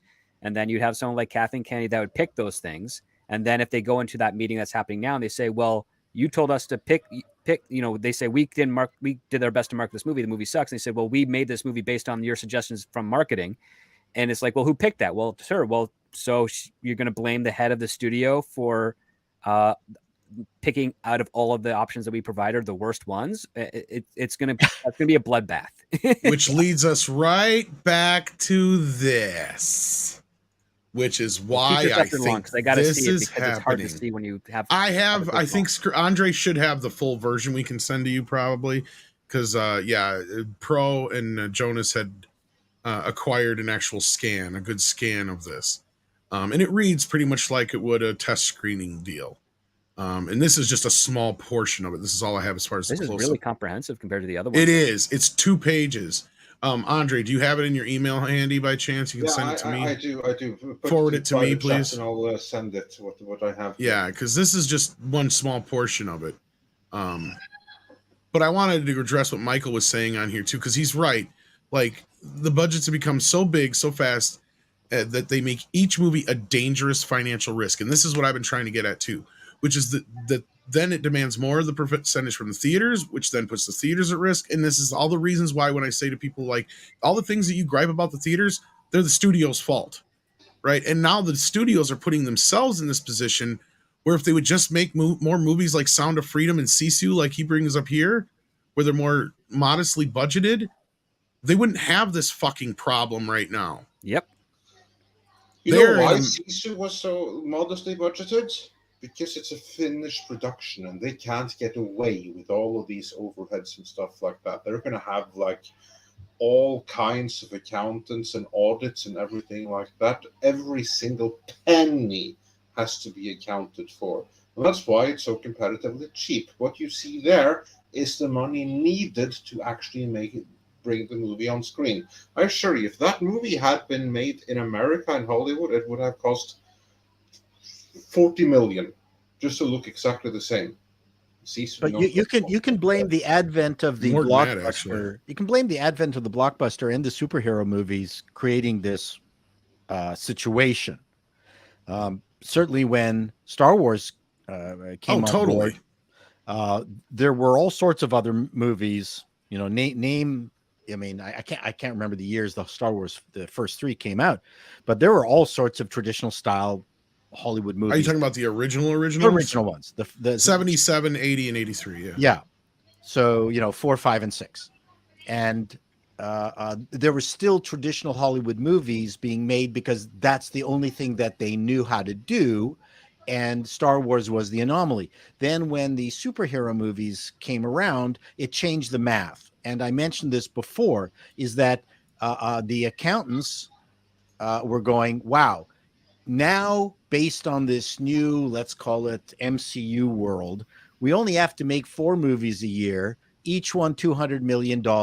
And if one of them breaks even, 2 of them makes money, then that's way better than having to manage 20 movies a year, each one making only $10 million. The problem is now, Paul, they're making $200 million movies a year. No, that's the fucking problem. No. I'm not arguing that. No, I know. And I know you're 100% right. And that's the way it used to be. You can see their logic. Their logic is, wow, if we only have to make 5 movies a year, as opposed to 2025, that like, and we make billions of dollars on 2 of them, or even 1 of them, the accountants are going to love that. That's way easier to manage than the old style Hollywood movie method, where as I call it, hitting singles, doubles, and triples. Well, getting on base, essentially. Just get on base with a hit film, and then if you keep doing it, eventually you'll start bringing in those players to home plate if you keep getting them on base. It's the Moneyball problem.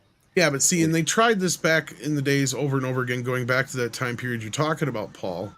Like, even Canon Films and certain other film companies went on this idea that, okay, we can spend $1 million on 30 movies instead. And then when they made a bunch of money, they started spending too much on these productions. And that's what killed them. But what they realized is they couldn't make less movies. That was the problem. No, they had to make that number of movies. That's how. And that's what Hollywood is learning is like, we still got to make 20, 25 movies a year. But as I was saying, instead of just having the 2 to 4 movies each year that were costing them the similar 200, what a $200 million movie is now, then now they're making 20 of those fucking movies every year. That's the problem. Disney, every movie they got pumping out, every single movie Disney's pumping out is in the $200 million range or more. We're learning now. That's what I'm saying here. Right. And when you're doing that, you cannot sustain it. That's going back to Vegas going, I'm going to make my rent now. Like this time for sure. I'm in the hole. I get it. But this time, you know what? I'm going to, honey, I've mortgaged the house. Well, they've mortgaged the house all right, and that's where they're at right now. And this is what's killed them is they've moved all the medium and low budget stuff to streaming and all that kind of stuff instead of trying to release some of these things in theaters. Air was an example of a movie that if Amazon would have just left it in theaters instead of moving it straight to Amazon like their initial plan was, it would have probably made more than its money back at the box office. And that was even a higher budgeted, modest film, I would say. I heard it was okay. It was a great film, but Amazon only put it out in theaters for 2 weeks just so they could get it qualified for Oscars, and it made pretty good money those 2 weeks it was out, and then they shoved it right on Amazon, and it died. Oops. Because it's free. You can see it now. Who cares? Yep. Oops. And there's lots of movies like that in The Sound of Freedom that's out right now and stuff like that. If they made more movies like that and marketed them correctly, that's the other thing is whether it's the marketing departments themselves or you got people like Kathleen Kennedy telling them how to market these movies, that's where the big issues are here, right? They don't know how to sell these movies anymore. Plus, you got the people who are making nothing but shit. Well, of course you can't sell shit, right? What do you expect us to do? You've got this crappy fucking depressing Indiana Jones movie for a trailer. You want some high action, right? But you want some adventure. You want some. There is no way to guarantee the success of any project. You can't just say, "Oh, stop making shit." Nobody wants to make a failure. I get what you're saying, but there's fundamentally some things. Well, and there's some things, and this is what I was having that conversation with the individual who's like freaking out. I told him, the bigger thing is, first of all, quit preaching to the audience, right? Like, stop telling them what's wrong with them through the movies and through your stars and through the, media. That's the first step. Second, learn what it is that the audience responds to and what they don't respond to. Well, we've seen a pretty good petri dish in the last couple of years. They like stuff like Spider-Man No Way Home. They like stuff like Top Gun. I still say that's tough. I know it's tough, but there's a formula to it. No. Okay, as a former executive, the formula is you go, you know what? We're not making the movies are not bringing in $1 billion. Movies looks like these movies, tentpole movies look like they've now cranked back down to between 500 million to 700 million. We need to just now make sure that any movie we make is profitable within that framework. That would be the very first conversation I would have. Then what the creative ends up being. Pardon me? That would be a good conversation. See, that would be a good thought. That is how, if you're an executive, that's your first thought. And you hope that whatever they come up with actually makes that work. But this is the problem with what was going on with Warner's and Disney. Their hubris was so massive that they didn't crank back and understand that, things have changed. We're not making $1 billion movies anymore. We're making $500 million movies. Let's make sure it's profitable at $500 million. That's the first thing. What's the second? Math. What's the second? Because to me, like, it's a hiring good people. Yeah. But because to me, the second thing should be, okay, now we have stopped the bleed. How do we now make sure that those movies which we budget to be profitable at half their previous levels, how do we now get them back to actually earning the previous levels? Yep. What did we do different then that we're no longer doing now? To me, that would be step number 2, and it should be considered in step number 1. Well, that comes down to the negotiating the expenses for how much you're willing to pay to get the best people to work and develop your project. So it comes down to, we need a writer that's going to tell us a really great story. Well, who's really good at assignment writing and who's got a track record that is delivered on those assignments? And then you negotiate what their rate's going to be. And if they're expensive and they're worth it, you do it. But what we've had recently, with a few exceptions, is that the studios have been hiring assignment writers who are virtual unknowns, who have a small track record with regards to successful credits or credits in general.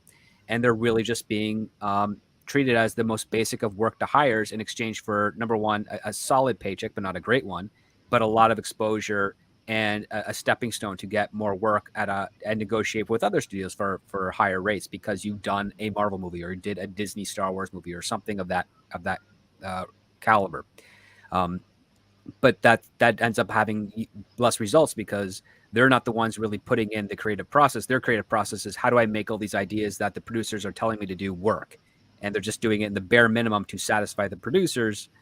And as a result, we're losing a little bit of that magic jelly, that essence that makes the story worthy of being rewatched again and again as a result. Yeah. And as Tom is pointing out there, respecting the past while building a future, because you're enhancing the foundation. Hopefully that is something that the more expensive writers will just intuitively understand. Well, you also have to make things that surprise the audience. Well, I'm not Joker, saying you don't. The R-rated Joker. But I mean, as far as like these IPs where they consistently want to mine them, we now have good data points to point to, is what I was getting at, is to say, this is why these work and this is why these didn't. Like the ones that worked, like Cobra Kai, Top Gun, Ghostbusters to an extent, is because of those things right there. They respected the past, built on a strong foundation, and that's why the future looks bright for them. Those are good examples, but there is one successful example that does the opposite, and there's a lot that I can point to, and that's Mission Impossible. The very first one disrespected the original team in favor of Tom Cruise, and it was a successful film, and it started a franchise. Like they made Mr. Phelps betray the very office with which he worked. The very big difference there, though, is that Mission Impossible was a show that had been in and out of the zeitgeist for years, and when that movie had come out of the zeitgeist for years, for the general audience too. Well, yeah, unless you're watching little less so, because there wasn't video. My point was, there wasn't videotape when Mission Impossible first came out. There was videotape when Star Wars came out. The prequels came out in the meantime.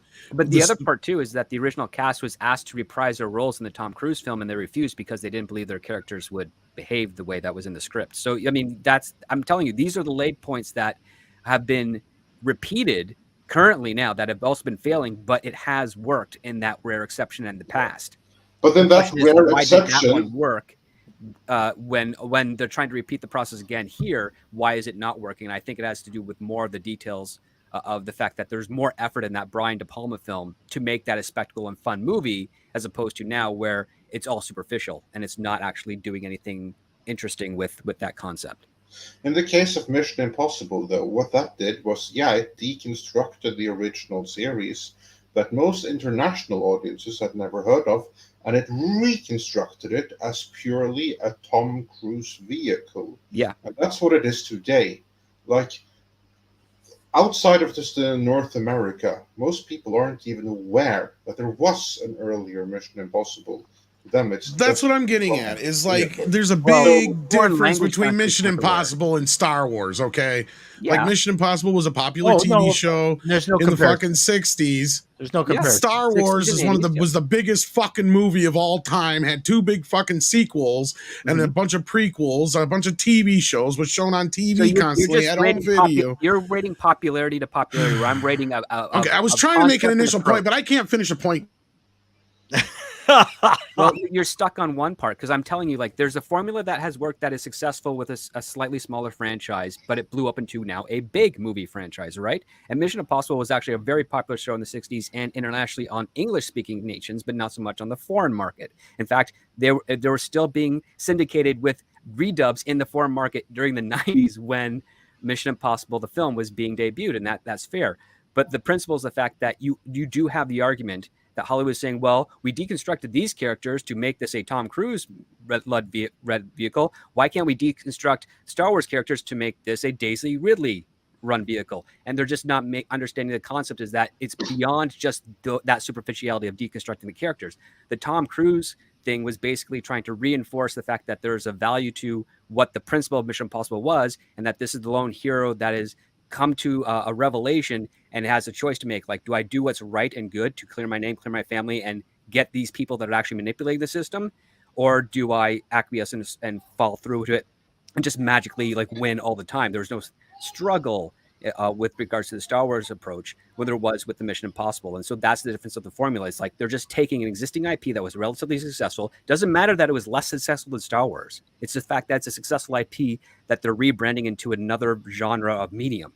And they were successful with it. They had their stumbles, but now we have a number of very successful Mission Impossible films. You have the new one that's coming out that looks like it's probably going to be the biggest movie of the year.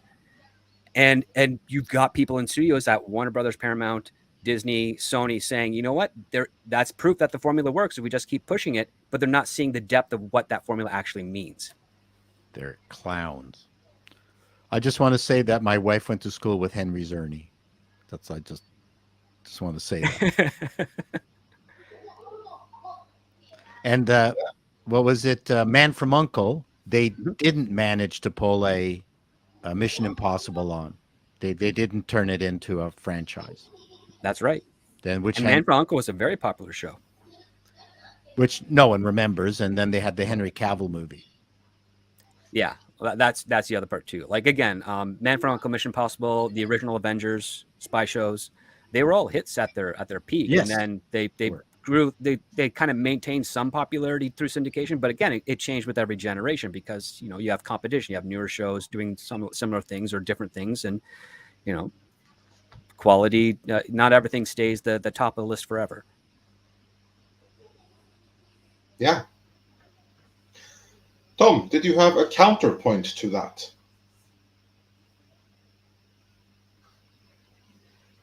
All right, then we'll do a couple of super chats here before we move on. Going back to the beginning, Dark Winter says, Indiana. Well, there it comes. Indiana Jones and the Mist Dial. Yeah. StreamYard is just a little bit slow today. And then we have Chad St. John, who says, just watched Tombstone for the first time yesterday. I was shocked to see a lot of overt lefty political messaging, including the wage gap. I haven't seen that movie, so I can't comment on it. But yeah, I'm pretty sure that's a movie that might have been considered woke had it been released today. We got a new member in Mephisto's movie reviews. Welcome. And we also have a member chat from Gonzalo Bargali, who's been a member for 18 months at the Midnighter level. While Laura Lynn Lance says for $2, hail geeks and gamers, 199 smooches for my J. Hi, Jeremy and Beardo.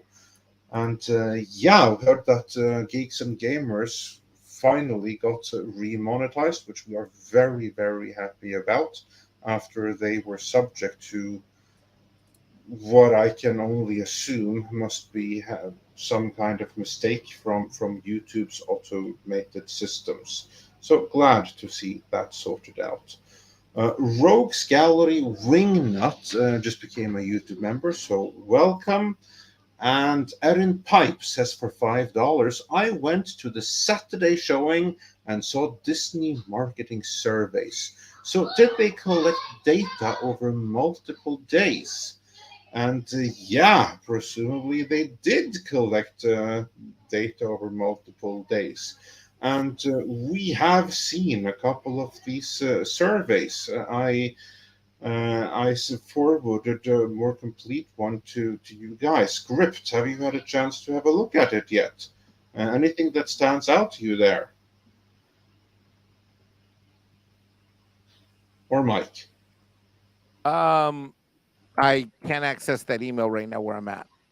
Hold on. Well, what I saw of it, it looked really, like I said, it's like a test screening before a test screening, right? Like, or before a movie comes out. Why would you be doing this while the movie's coming out? Well, clearly it's something to do with the marketing. So the marketing's trying to cover their ass. And they're trying to, as we were just saying before, KK was the one who insisted on this shit. They didn't know how to market it. They're trying to cover their ass because somebody's going to have to answer for this fucking thing. Good point. That's what I'm getting from it too. From what I can see, it looks to me, of course, it's obviously not stated explicitly, but it looks to be designed so that someone can come with the conclusion the movie was marketed well, I was aware of it, I just didn't like the movie and I wasn't tempted to see, or if I was in doubt about seeing it, it was because of the movie and how the movie presented rather than the marketing. That's a clever idea. Yeah. So they want to all keep my their God, job. look at the back page at the bottom. Based on the preview you saw today, how interested are you in seeing the below? Haunted Mansion, Venice, The Creator, The Marvels. What the hell? Wow. That's kind of are we doing our job question. Yeah. I just want to say that the Frantic show that was on CBC back in 1985, 4 on the Floor, that I was in, they did a survey to find out which of the 4 of us was the most popular actors in the show, and I was at the bottom. I got this question, number 23. Do you subscribe or have access to any of the following streaming services? And it lists 3, 6, 7, 8 of them. What the hell does that have to do with whether or not Indiana Jones is a good movie or not? Well, they figure while they've got you as a captured source, why not get some good data? Dude, there's 18 reasons listed as to why I should. 17 reasons listed. Dude, should you like Indiana Jones? New characters, flashback scenes, the hunt, the banner, the banter between the characters, the new villain, his goddaughter Helena, the end. Oh my God. That's Dude, they'd have to pay me $100 to sit and fill this thing out. So this was post showing the actual movie to a real audience. Yes, this is something that was given to the real audience in a number of cities over the course of opening weekend. And again, to me, it reads a lot like, here's a survey that gives us the numbers we in Disney marketing needs to defend ourselves against accusations that we mismarketed, so that we can point out that no, actually, what people failed to respond to were things that are actually in the movie. You know what? This is very similar to the kinds of surveys we did when we were testing pilots. This does not feel. I'm not familiar with post-movie surveys, but when we were doing TV, this feels way more like pilot testing. Yeah, this is all stuff that you would say before a movie would come out or show come out, not after. Correct. I appreciate the irony in this is that marketing would be the ones that facilitate these Scantrons, but there's not enough people showing up for them to get any data. Data, but that's fine. Data. Well, that's the report it's we're getting anyway. Data, but yeah. Well, I was just saying, that's the report we're getting anyways, that evidently to these theaters, because it's in, 5 cities, I guess it was reported in. Georgia, I think there was one in New Jersey, I think, and I can't remember the other ones. There's only one in California, but the rest were in, not what are normal. And that's the other thing. Normally, I said, usually see something like this on the coast, like L.A. or in New York. You don't see it in Middle America, was my point. I cannot respond to that. Well, I mean, the odds are getting more people in more densely populated areas is statistically better than, Has Hollywood ever been interested in other people's opinion? No. Only to back their own backs. Not unless they're living in New York for the summer and then they're wintering in California. That's Chesapeake. They're in Chesapeake where we're surveying everyone in Martha's Vineyard. But again, it also depends on what kind of results you want. Which results you want feeds into where you're going to ask. And unfortunately, very rarely are such surveys completely neutral and designed to find the facts. Depending on who is ordering them and to what purpose, they're either designed to find a specific result or to clear someone. And this, well, it's true. And this one has all the hallmarks of wanting to clear a certain division while nailing another. That's honestly how it reads to me. It doesn't Somebody's really- definitely making sure they got their shit covered for a meeting. Yeah. A meeting they probably had a good hunch would be coming following the cons. The only other thing I can see is that they're really seriously going, why are we so disconnected? Right? Like, that's the only other possibility I can see, in that they're putting these out there to see what, because they already knew ahead of time this movie was going to bomb. We all knew. Everybody knew. So you can't act like they didn't have an inkling. So at that point, I can't imagine. I mean, but I'm just giving them the benefit of the doubt that they put them out there on purpose, just to kind of say, well, how disconnected are we? What are we getting wrong here? But that's just thinking too, I think that's being very generous. You're being very generous, Tom. That's what I was trying to get at. Yeah, I'm being too generous to him. But I can tell you, I know for a fact, as a matter of direct fact, that there is a shootout happening, as per the reporting you heard earlier when I wasn't able to make it on the stream, related to finger pointing. And I think the way that script described how that meeting might go is the sense of how I was told how that meeting was going to happen. So it was fascinating to listen to script talk, because I was told by someone I've known since 2005 about this meeting. I was told that and the way script described how that meeting is going to go down is damn near exactly how he described what was being set up to happen. So I don't know if I'll find out more or no, but I would love, Tom, I would love for you to be right about that. I mean, that would be awesome if they actually, but I don't think that's the case. More I like think, yeah, exactly. It's more like the end is near and everybody's trying to point fingers at who should have seen the iceberg. This came from the marketing department. Yeah. This is clearly them trying to save their ass right now, because I'm sure they spent how much on the marketing of this movie? Well, I don't believe the 150 million. I don't believe 100 to 110. I think it's 100. I know they've had to spend a lot on it because it has been saturated like everywhere. Yeah, it would be pretty high, because again, this is a tentpole film, and whenever you're buying ad revenue or ad space in all other mediums, because you're a tentpole film coming from a very lucrative studio, you end up paying more than what, say, a smaller film would to get the same part at maybe a different time.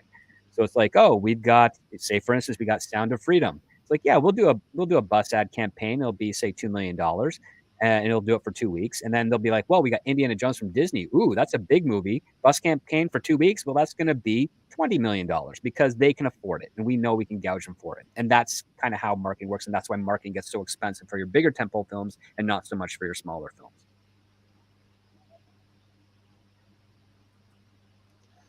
Yeah. Yeah, that's where they're at. So let's keep going here. We got Nostradamus. I love that name. It says, let's be honest, the failure of Indiana Jones is the fault of Andre and his people. Norway, it's your fault. Why? What did you do? That's why Phoebe Waller-Bridge is considered a hot chick by British standards. Actually, she's not. But I wish we had this age here now. Anybody who would say that, yeah. I say there's even some much better looking British women than that, for fuck's sake. Lord almighty. Well, let's not do anything to diminish her self-esteem. I mean, she even said herself in the movie how beautiful she was. Yeah, she's delusional. Hayley Atwell is like a British 10. Yeah. It's hard to disagree with that. Yeah. And then we got Chuck Henry, who says, so what does everyone think that Sound of Freedom making nearly as much as Indy over the third and fourth with nearly no marketing with Jesus Revolution and their upcoming slate, could we have competition to Hollywood? I don't know about competition. See, these are movies. Oh, sorry. Go ahead. I was just going to say, the thing with Jesus Revolution is it already has like a built-in audience. They learned this back with things like, what was it? The Passion of the Christ and the first, that movie where everybody disappears, Left Behind, where basically all they have to do is market to the church crowd, and that's more than enough to carry the movie. If regular people go, or the non-church crowd go, cool.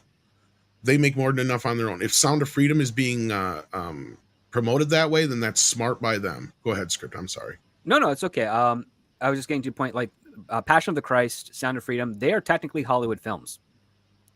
I mean, it's not anti-Hollywood or anything of that nature. They were Hollywood films. Fox was going to produce it, It was part of their distribution stuff, just like with Passion of the Christ. For any of you who liked The Sound of Freedom, there is a sequel of this story that they're going to do because, and I know some details about this because after Mike was tweeting about it last night and I saw the trailer, I'm like, this is really familiar. And I went back, and it turns out that I actually did coverage on this script many years ago, and I pushed it ahead because I thought it was a beautiful story about a man who was faced with a very difficult decision, a life-changing one, where he could actually help and save people going into this. Oh, you say that now. I want to see the notes. I don't have the notes. I just have the script. Oh, I just have the script now. But I don't know how much the script has changed from the movie, so I'm going to be watching that over the weekend. Because I'm pretty Which sure one? I didn't catch it. The Sound of Freedom. It wasn't The Sound of Freedom when I read it, though. There's a different title. I don't like that title. It's not catchy. It sounds like a movie set in Africa or something. It's just, yeah. No, I mean, it's definitely South, but the sequel, which I was asking around about last night, is apparently taking place in Haiti because there's two operations that were going on at the same time that this story takes place. So I'm curious to see how that works. Oh, there you go, Michelle. So, if they confirmed it's happening, good on them. The Sound of Freedom. Fantastic. Yeah, and I think it's going to hit a lot of people. And apparently the reviews are doing pretty good, and I think this is a good thing. I thought he was good in Usual Suspect, or what was the name of the show? The TV show he was in? I'm trying to remember. God Jim damn it! Caviezel's TV show. The what? Jim Caviezel was in. Jim Caviezel. Caviezel. I'll never get that. I It's love like the me show. and Villeneuve. It's such a memorable show. I remember the title. It was. It'll come to me. Person of Interest. Person of Interest. Thank you. The first 2 years were just fantastic. The problem is all those shows are like the same thing. Person of Interest and all the same kind of names. Minder shows with minders in them. Criminal Intent. House of Trady says my prediction marketing head rolls. KK. My prediction marketing heads roll. KK gets yet another contract extension. I will only believe KK is gone when she packs up her office. Well, I think the marketing is trying to save their ass. That's what this whole survey thing's about. But somebody's gonna get cut for this. It's probably going to be Mangold losing his Star Wars movie. KK has another year on her contract regardless. I don't know about getting an extension, though. If we don't hear anything by September, though, that's definitely the end of her reign, basically. And again, it's not going to be some ceremony. It's not going to be this, yay, she's getting fired thing in the media or anything like that. She'll just ride out the rest of her contract. She'll retire, like naturally retire. And that's it. Then there's not going to be any fanfare or anything like that. You know what? People have been wishing and predicting this for at least 3 years, and I don't see any kind of cheering or handing out of candies if she leaves now, because her destruction is complete. It's not like there's anything left to pick over. Like, I don't know what's the cheer. Yeah. No, I also think that she's going to be there until the end of her current contract. But just to play it safe, she maybe should stay away from Elton John concerts going forward. Oh my! I know what you just did there. Because with this thing, you never know exactly what's going to happen. You never know. I also think that you can't rule it out. But Mike, unfortunately, has to run to a client appointment. I just want to say thank you for jumping in today, chiming in. Always valued, brother. Always fun. Always a great day to join you, fine gentlemen. Thank you, and exceptional lady. Hi, Six. And be careful saying jump around Mike. He might jump out a window. Bye, Mikey. Thank you, Six, for your sexy talk. Now he's mad at me. Can I go one live stream without a window jumping joke? Just one. No. Well, we didn't make any Alf jokes yet. One time. Bye, everybody. Thanks for having me. Bye. Appointment. Bye, Mike. Hasta I'll la be vista. from the road. Script, I'll call you later. Bye. Take care, everyone. Talk to you later, Mike. No, I was just gonna say, like, as far as KK goes, Or just ignore it. If it happens, it happens. well, who cares at this point, though? That's Like, not my that was, point. Who cares? Bye. yeah. Go. We're not going to be better off when she leaves. Nope. I believe victory is the correct term for that. It's like, yeah, we won, the villain is dead, but their whole village and country is ruined already. Pretty much. You know what? There's still gas in the IP in the same way that when Kurtzman and company handed the keys of the flaming wreck of Picard season 3 to Terry Matalas, he got it going. Yeah. There's plenty of good IP left in the hands of competent people. Yeah, well, the thing is, in Hollywood, you can never kill a franchise. It can only go dormant. Someone will always come in and reinvigorate it. It's always going to happen. That's correct. They'll hire Von Damme or something to be. You don't know. In 8 years, we might get a Buck Rogers sci-fi film that just blows people away. Yep. They just go dormant. I'd be here for it. I'll believe it when I see it. We've got 52 movies a year. So Sound of Freedom is mid-budget. It's selling out theaters, while Dial of Dysentery is not. Yeah, that's a good sign. And these little movies that do these things, that's what I love it, because it reminds Hollywood of what they could do. Meredith G says, marketing brings no value if the marketing department doesn't even understand the customers or audience. Lower the budgets, replace marketing department. That could work. Could work. I'd say replace everyone. At this point, I think everyone in Disney should reapply for their jobs, and only the good ones be hired. Like, for instance, when it comes to like Lucasfilm and the marketing department pointing fingers at each other, to me that seems like a case of there's only guilty people in that room. Yeah, well, the other part too is they're not marketing departments, at least the ones that are currently getting lots of accounts with the studios. They're not hungry. They have nothing to prove, and that's where you get the lame duck marketing campaigns. They're matching a basic model, a formula, nothing inventive, no real spectacle, no real connections being made to compel people to or give them the FOMO when it comes to these films and television shows. It's just not there. Just look at the shit posters. Mm-hmm. Yeah, that's the thing. None of these people have any real backgrounds to go on. And look, marketing is both probably the easiest and toughest job at the same time when it comes to nobody knows nothing in Hollywood kind of thing, to where, you never know what's going to work as far as knowing your customers and audience.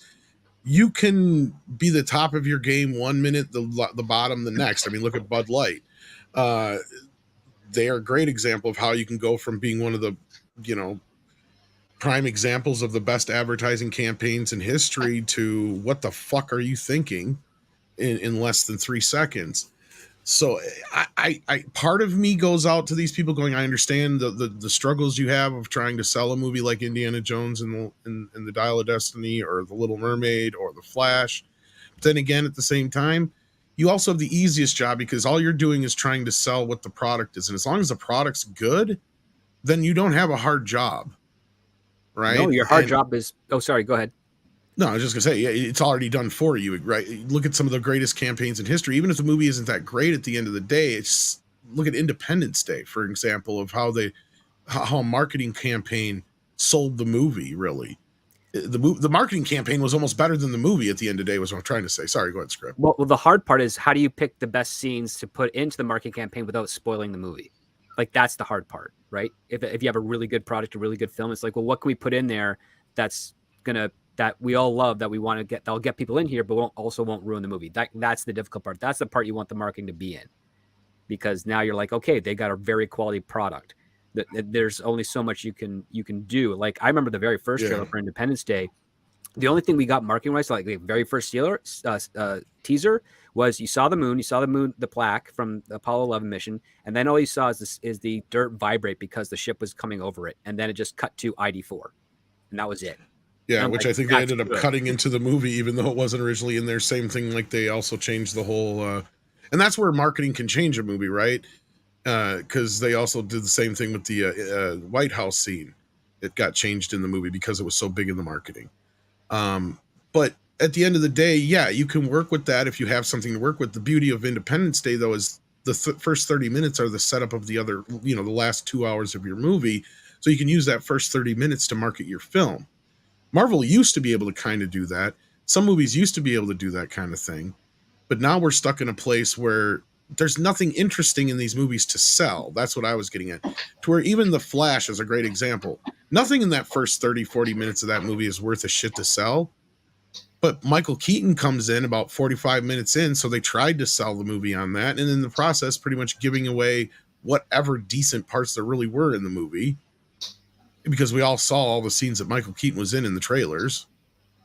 And so I guess at the end of the day, it's just like, what do you got to work with here? It's crap. And not everybody has somebody like Ryan Reynolds to sell a movie for him either. That's one of the only campaigns I can think of in the last, 10 years that's been good, other than Barbie recently. And that's just so simply on him talking to us and not even really showing us any of the movie.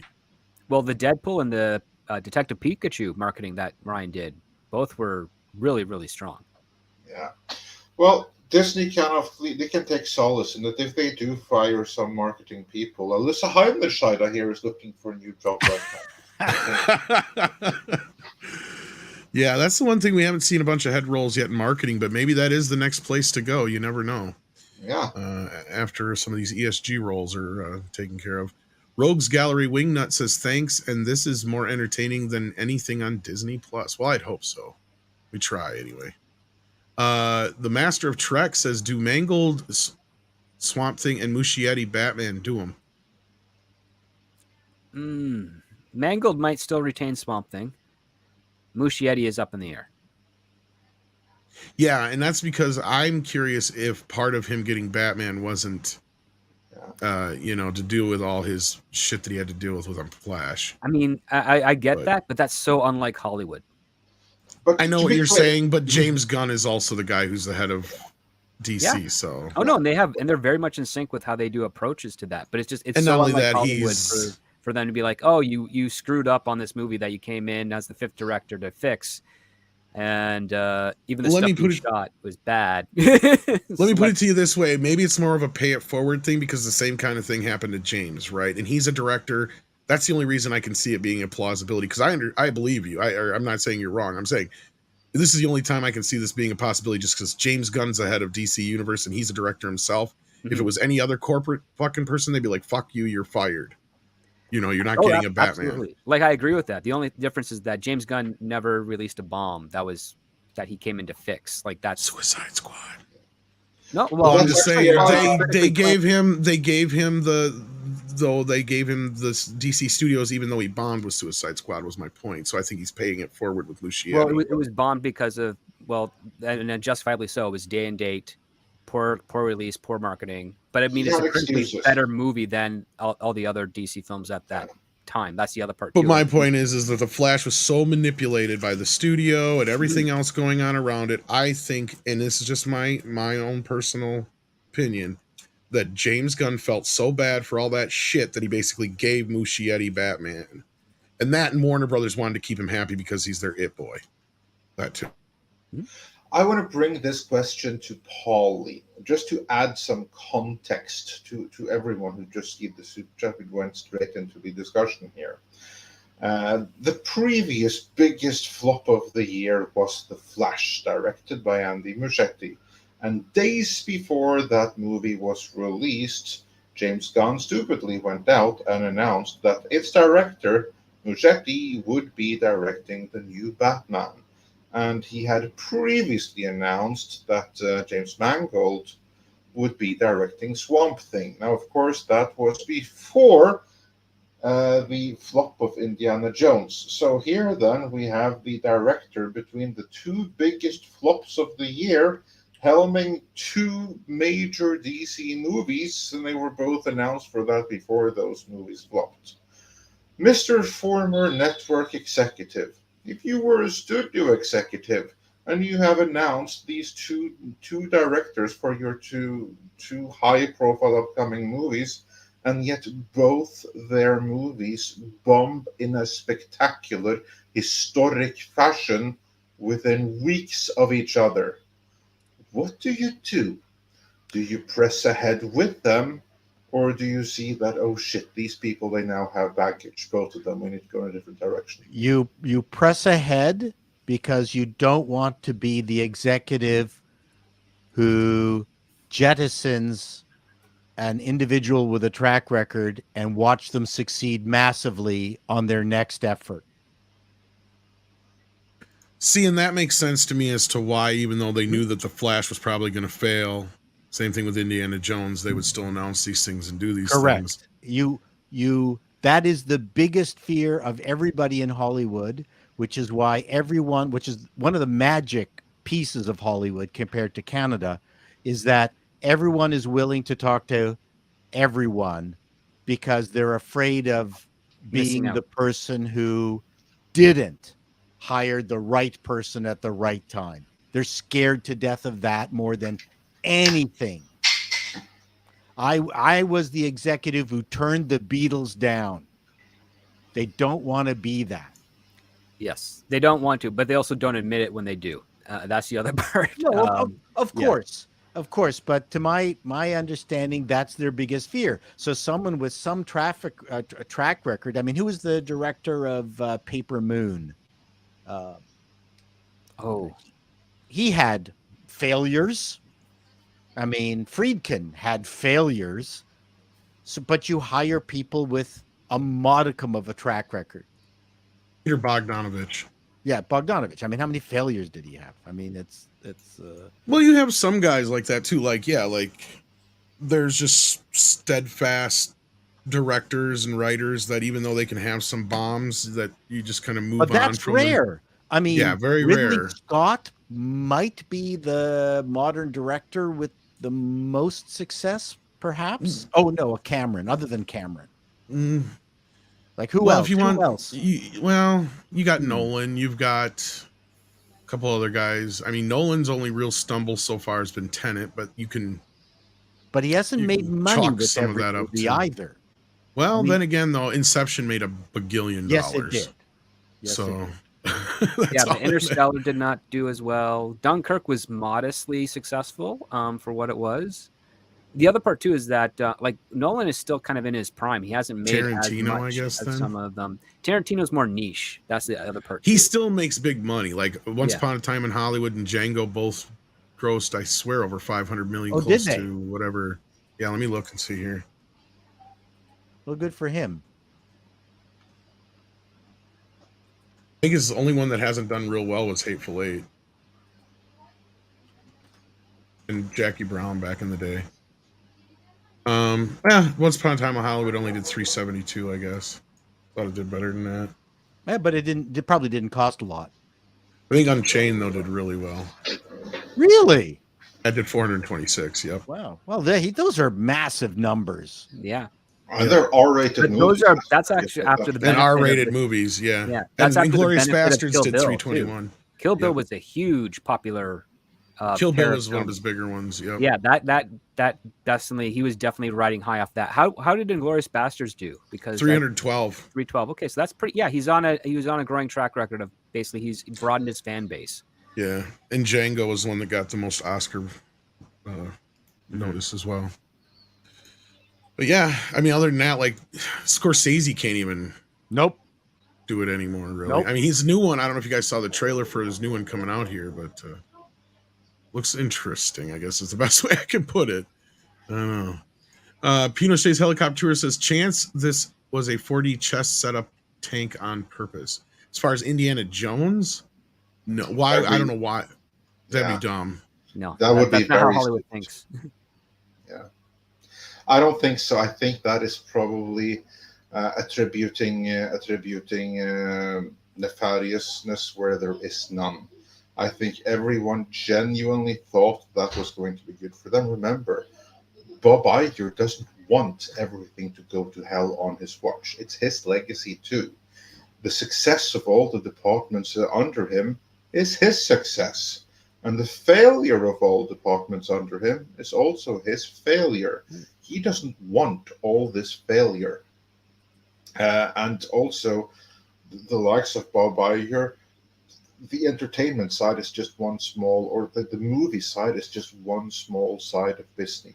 With Hulu, everything over the horizon, Bob Iger has far bigger fish to fry than Kathleen Kennedy. He doesn't have to do any like really extreme 4K chess to outmaneuver her. The one who did that was Bob Chapek, because he had the whole structure against him. Iger, not so much. No. This was something that took them all by surprise, I think. I believe that Bob Iger would want nothing more than for this movie to be a hit and to make money, because Disney needs money right now.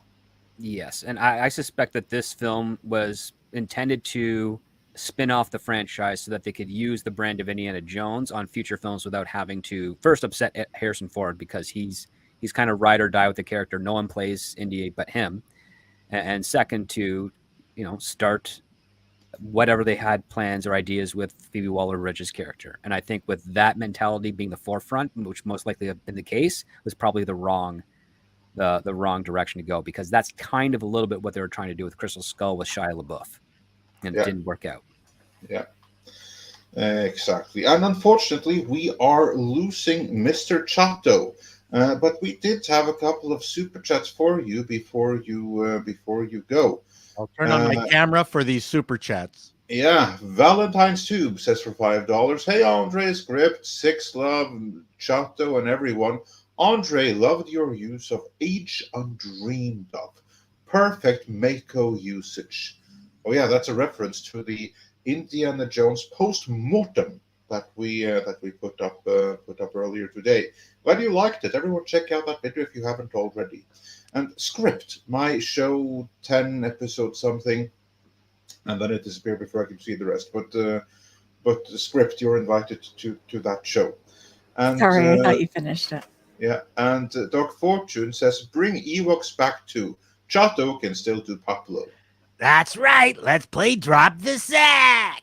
Yeah. Oh God. Chato, do you still have a copy of that show, like for your own personal viewing pleasure or something? The digital version of it. They're in HD on Disney Plus. No, at least it's they were. just a tiny digital QuickTime version, and I have a cell from the animation they gave me, but I can't find it.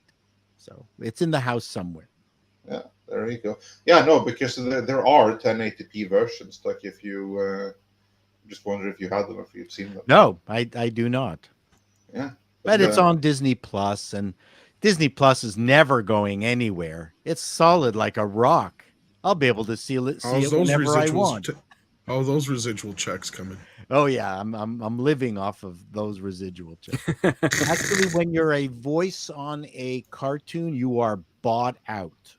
Like I was gonna say, I don't think there is. Yeah, unless you're a big star, you will never get a residual on the voice work. Yeah, Mark Line says, Chato, if memory serves, the tentpole theory is what killed MGM in the late 60s, early 70s. Unfortunately, I watched Indy 5. I have to say the 1989 Finnish film Leningrad Cowboys Go America. Leningrad Cowboys Go America was a better film. Oh. The Leningrad Cowboys, they are the Finnish Blues Brothers, and they are amazing. I have a vague recollection of that, yes. Now that you mention it. They have some really awesome things. So, yeah. Chris Picks says, who's up for a Caravan of Courage sequel? Well, I don't know. I don't know. Do we need another Ewok movie? I don't think so. Caravan. Yeah, Paul didn't do the voices in the movies, though. He just did it in the one season. No, I did it in the TV show, not the movie. I mean, there were 2 live-action Ewok films. That's what I'm saying. There's Caravan of Courage and the hell's the other one called? I can't remember what the other one was. One of them had the principal from Breakfast Club in it. Yep. Yeah, I auditioned for it, but I was about 4 feet too tall. They said you weren't right for the part. I was not right for the part. That's right. Even though I identified as an Ewok. You're like, I can act shorter. Now I just have to say I identify as an Ewok, and they have to. Have to let me. You do it. technically were an Ewok, so like, what? You know, they That can't is argue true. with you. I was an Ewok. Oh man, that was hard to do. Oh boy, which is funny because I asked you initially because I'm like couldn't remember. Like they didn't pitch your voice up or nothing. You just did it straight like that, and you're like, nope, I did straight like that. They didn't do anything else with my voice. They just nothing. Nothing at all. I am an Ewok through and through. And yes, and my experiment worked. So evidently, kids, YouTube is suppressing Sound of Freedom. Really? Because Michelle's been trying to super chat us now since Chris was here, and she couldn't get it to go through. And I noticed everybody else was getting it to go through with the SOF. And I said, "What are you trying to message?" And she said, "I'm trying to message. I second Chris go see Sound of Freedom, powerful movie." But she actually wrote out Sound of Freedom. So I said, "Try SOF like everybody else has." Boom. No problem. For real? Yeah, of course it is. Tested and confirmed. Okay. YouTube should be ashamed of themselves. They should be. What do they do? Hire all the Twitter people that here got we go. fired? Probably, yeah. Now he's got it to go through, and Six got it to go through, but Michelle could not get it to go through. Interesting. More conspiracies. That's what That we is want. weird. Where are you at, Michelle? DM me. I think it might be like a statewide sanctioning from where Yeah, I'm wondering because she said it would not go through until she changed that. She just said that to me in the background. Yeah. She has the link if she's free. She can hop in too. I'd find it hard to believe, but that would be tragic if that was the case. Anyways, gentlemen and lady, thank you very much for having me. I have to go back and rule the world of websites at $25. Maybe it's because she said go see Sound of Freedom or something like that. Maybe. Maybe. Oh, well, look at all these Sound of Freedoms. Here we go. Someone just found a yeah, gold but look at mine. all the money you're making. I'm not yet convinced it works. Okay, well, here's another thing. Everybody who has super chatted Sound of Freedom, we're all mods. So I wonder if that might have something to do with. Well, that's very true. Oh no, she's okay. not. So we need She's not a mod. non-members. We need non-members. She should be a mod. and non-mods to super chat. Let's just say Sound of Freedom, and maybe even try to go see Sound of Freedom, and we appreciate the support. And we got this is in the name of science.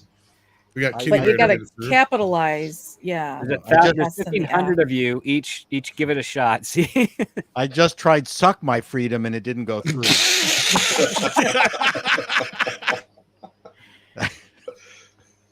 On that note, classy note. Crime got it to go through. That is strange that it wouldn't go through for Michelle. Member too. Bye, Paul. Crime's a member. Bye, Paul.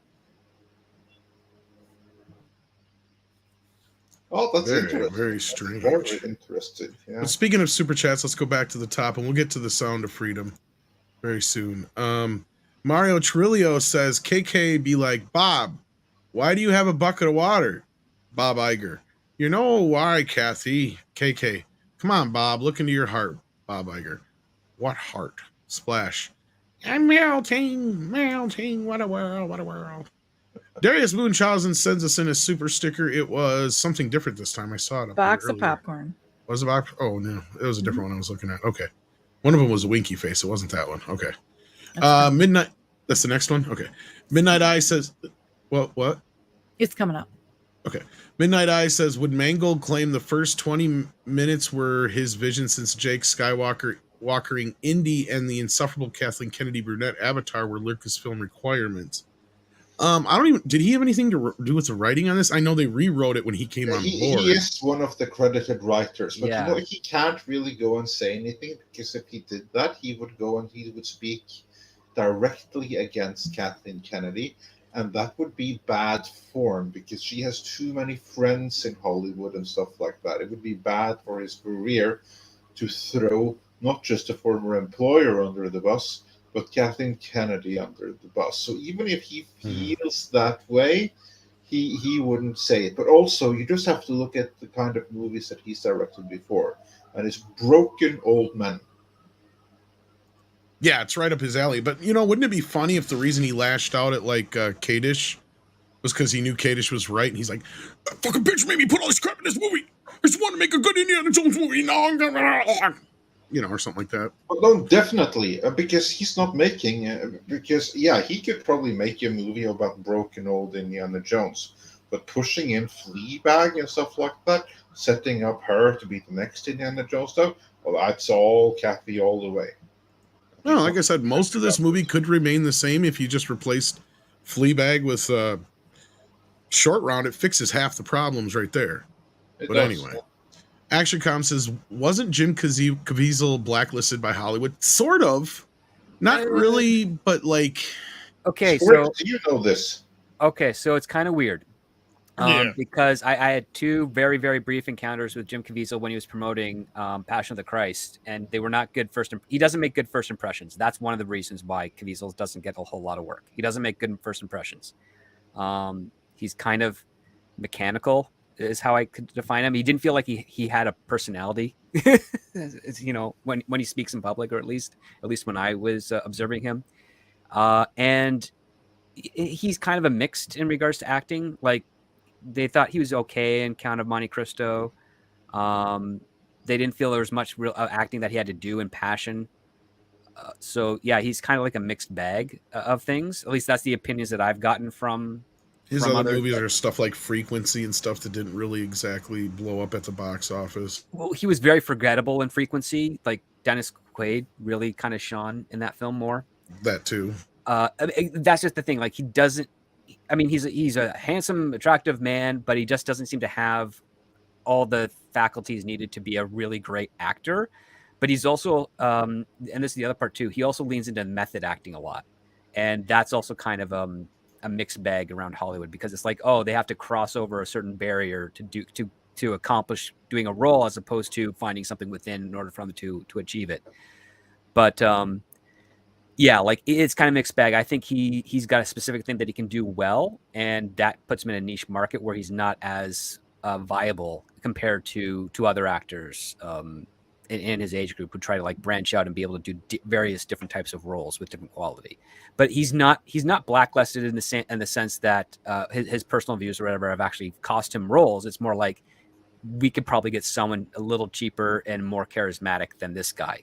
Because here's the other part. Cavill was not very good at press tours. He's not. He's really bad at it. And that's another part too, when it considers casting, especially for budgeted movies that he would normally be due, given his appearance and his appeal to a market. It's, yeah, he's not the best at doing interviews from what I remember. and that's a big part. He seems like he'd be socially awkward.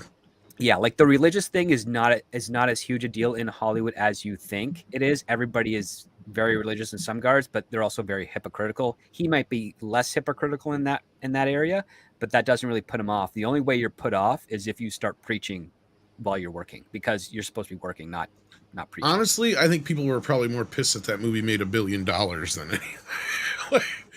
I wouldn't be surprised, because Hollywood backed the Passion, and then there's people that went against it, and then there's people that went for it, and there's like, it was a big tug of war, and the people who were working on it in the middle were like, we don't know what the heck to do at this point. Like, what do we do? Why? We're trying to tell this story. It's I mean, they basically felt like, oh, we're not doing a movie about, you know, the Prophet Muhammad. We're doing a movie about, you know, the Passion of the Christ, Jesus Christ, and all this stuff. Why is this so controversial? Like, they didn't get it at the time, and even to this day I still don't get it. I think it's a valid movie. It should be seen. It's beautifully directed. So I honestly think that on affects... the violent side for some people, I understand, but yeah, I think it's worth seeing, and just as I think Sound of Freedom is worth seeing, and a whole lot of other films, even the Hallmark religious films, are worth seeing. I may not always agree with the philosophy behind them, but I think many of them are good and have their hearts in the right place. To be honest, I think it's more the reason why Hollywood has a bit of a weird relationship with Mel Gibson than even the shit from years ago and his drunken shit. Yeah, I think it has more to do with that movie, because of how all the stuff you were just saying and how it was made, his part of being behind it. And there was also this big controversy at the time where they really played up by using the shit that he had said when he was drunk Mhm. and the making of that movie and trying to paint him as anti.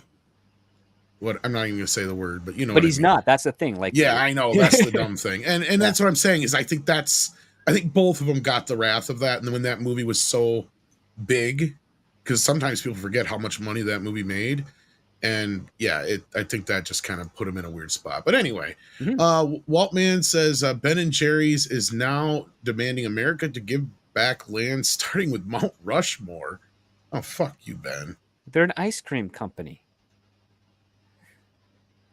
Give me back my waistline.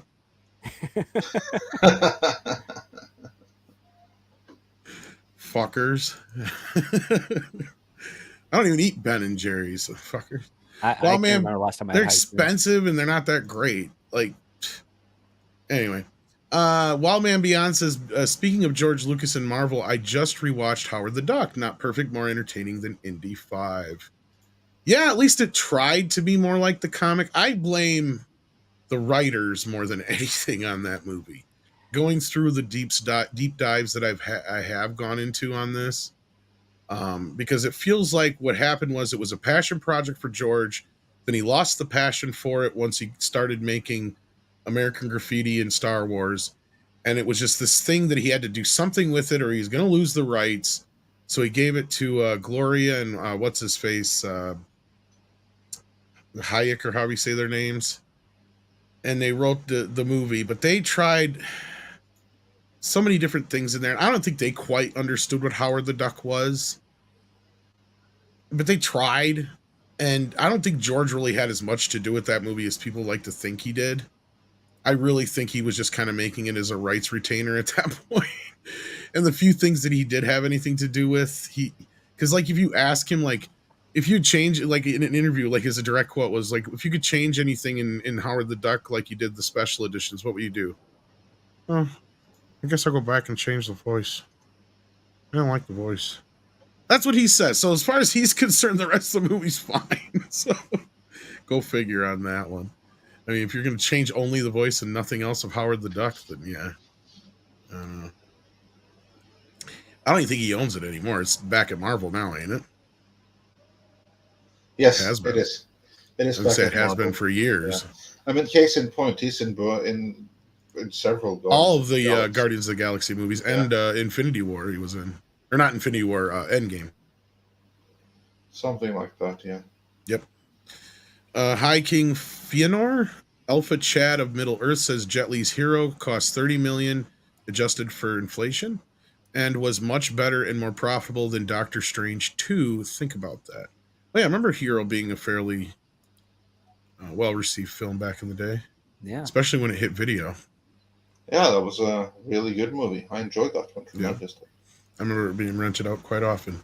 Here in the Steadfast says, didn't the Joker have like $50 million budget and made almost $1 billion without China? Yep. Mm-hmm. Correct. Correctamundo. And I think Warner Brothers only had like 25% interest in it. Something like that. Bad News Badger says, would we get better movies if the paycheck for people involved depending more on performance of the movie than the greenlit budget? Well, they tried this. And here's the balance. The problem with that is if you keep giving all your actors like back end deals on everything, then you're never going to make any money on the back end because you're going to be doing nothing but paying people out.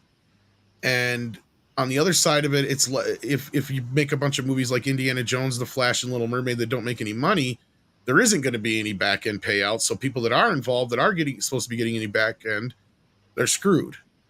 So it's kind of a bad model. It's a bad model, unfortunately. Yeah. It only works. Never works. Yeah, it only works with certain situations, I guess is the best way to put it. There's only certain times where I would even say that Warner Brothers made a bad deal with Jack Nicholson on Batman. But to be honest with you, I mean, that's they got him, but it's not a. It cost them how much? It cost them 10% of the movie, and it's still costing them a lot today. I mean, Jack Nicholson still gets royalties that are pretty lucrative to this day off of that film. But the other part too is Hollywood makes movies so that they can afford to make movies. That's their goal. Every movie they make brings in a massive amount of profit that they use to pay off their loans and credits. and whatever they have left over is put towards collateral to get more money to make more movies, and it just kind of builds up and snowballs. It snowballs with success and it diminishes with failure. But that's just the model that they do, and the reason they do it that way is it's better to get. You have to get paid up front so that because you're spending that money as you're doing the production and also marketing and promoting it. And the jobs for a lot of people are, especially on the above the line talent, are few and far between. A director usually spends between 2 and 3 years making a movie. And the money that they get to make that movie is they're spending on personal stuff while they're directing it. And so they have to make sure they have another film lined up for the next point. Same thing with actors, same thing with writers. Once that gig is over, you're not getting paid anymore. You got to find another one. And if you don't get paid up front, then you're living off of whatever fumes you have left in the tank, so to speak, of your bank account. And that's why they don't do deferred payment deals or that type of model you're suggesting. And it can be a year or two or more before you start seeing any kind of payments either. Well, if you have back end payments and residuals, absolutely, yeah. Yeah, I mean, even though Jack Nicholson has made well over $100 million on Batman, I doubt he started seeing that money until probably 1991, 92. Yeah, probably. He was probably getting his initial payouts in a clean tax year for him to make things easier. That's probably how it started. Yeah. And then, but anyhow, it's just, even though I had heard like the whole thing with like Michael Keaton was one of the reasons why the Flash had to come out, because he had a back end deal for that, but he didn't for Batgirl because they paid him a nice chunk up front because it was going straight to HBO Max, where he did, I think, Flash for actually a little less, but he was supposed to get a back end deal out of it. And that didn't happen. And that was one of the many reasons why it had to be released. But anyway, you were going to say something else, Script. Well, yeah, it just goes down to the fact that you have a multi-format platform, right? So with this something that goes straight to streaming like straight to video did, you're only being paid for the residuals on that product. And that's why when you have something like that goes straight to HBO Max, they could kill it and do it a tax write-off because they control the output, they control the distribution. They didn't have any other third parties deals that they're making. Same thing with theatrical. You're making third-party deals as you're getting closer to actual production. And the reason being is that you're trying to guarantee market, and you're trying to guarantee distribution, and trying to guarantee ticket sales. And when you do deals like that, you cannot do a write-off the same way that you could on a straight-to-video or a DVD thing. Like Warner Brothers especially, because before they closed down their own distribution network for physical media, they were very much in control of that. So they could have made a straight to DVD movie and be like, you know what, we see this isn't going to be profitable. We can write this off tax wise, and no one will ever see the light of day, and we destroy whatever we have on file, and nobody knows. And there's plenty of times. I wonder if the Internet Archive does have it, because there are times when you could see movies in production or in post production posted on IMDb for actors, but they've never released, and they're from studio films, and we don't know what happened to them. But more recently, IMDb updates, so they remove those things from their resume. Well, and we always have the prime example of the tax write-off, and that is the Fantastic Four movie. But Billy Pilgrim points out that Sound of Freedom is getting 8.6 on Internet Movie Database, which is actually really good. That's very good. Average on IMDb is, for most movies, is like 6 to 6.5. So yeah, I was gonna say even the top 7.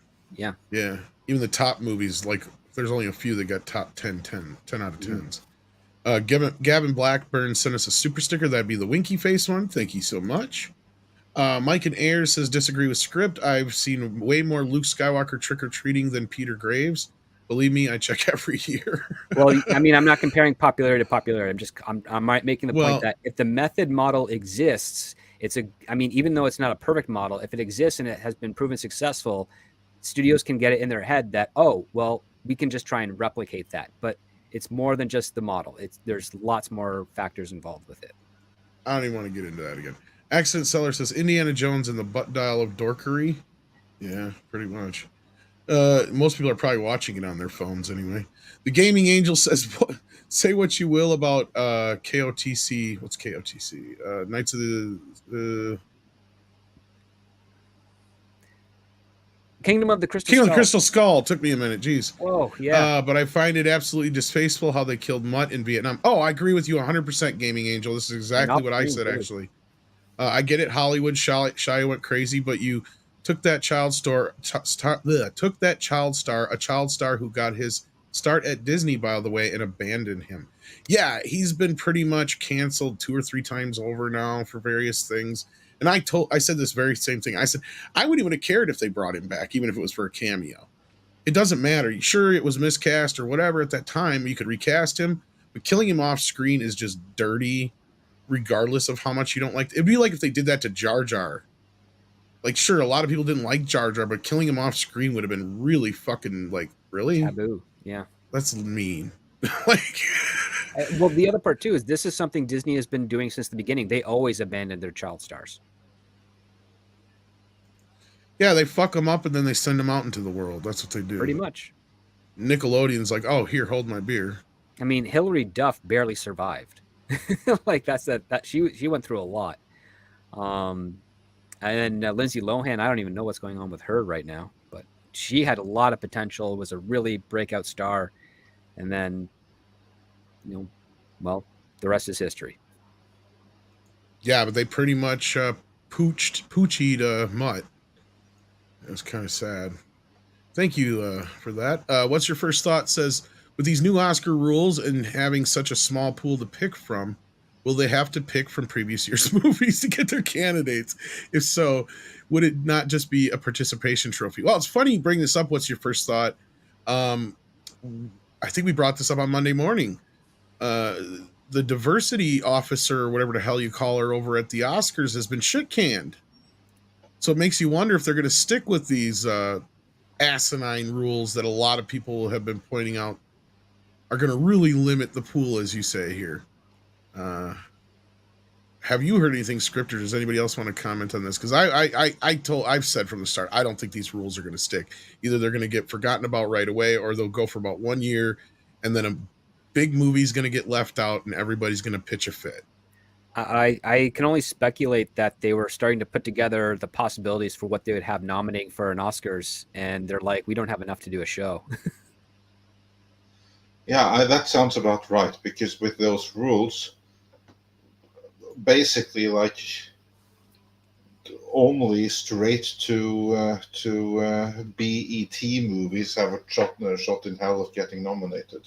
Well, I mean, Tyler Perry might get some notice again, but maybe not, because it might be all too leaning to one particular side. That's what I was just going to say. Yeah, you have to have a diversity. You can't just be, because Yeah, even so weren't they saying basically- Parasite, the one I bitched about or whatever, they said that couldn't even technically win under Oscar rules because it's just Asian people or whatever.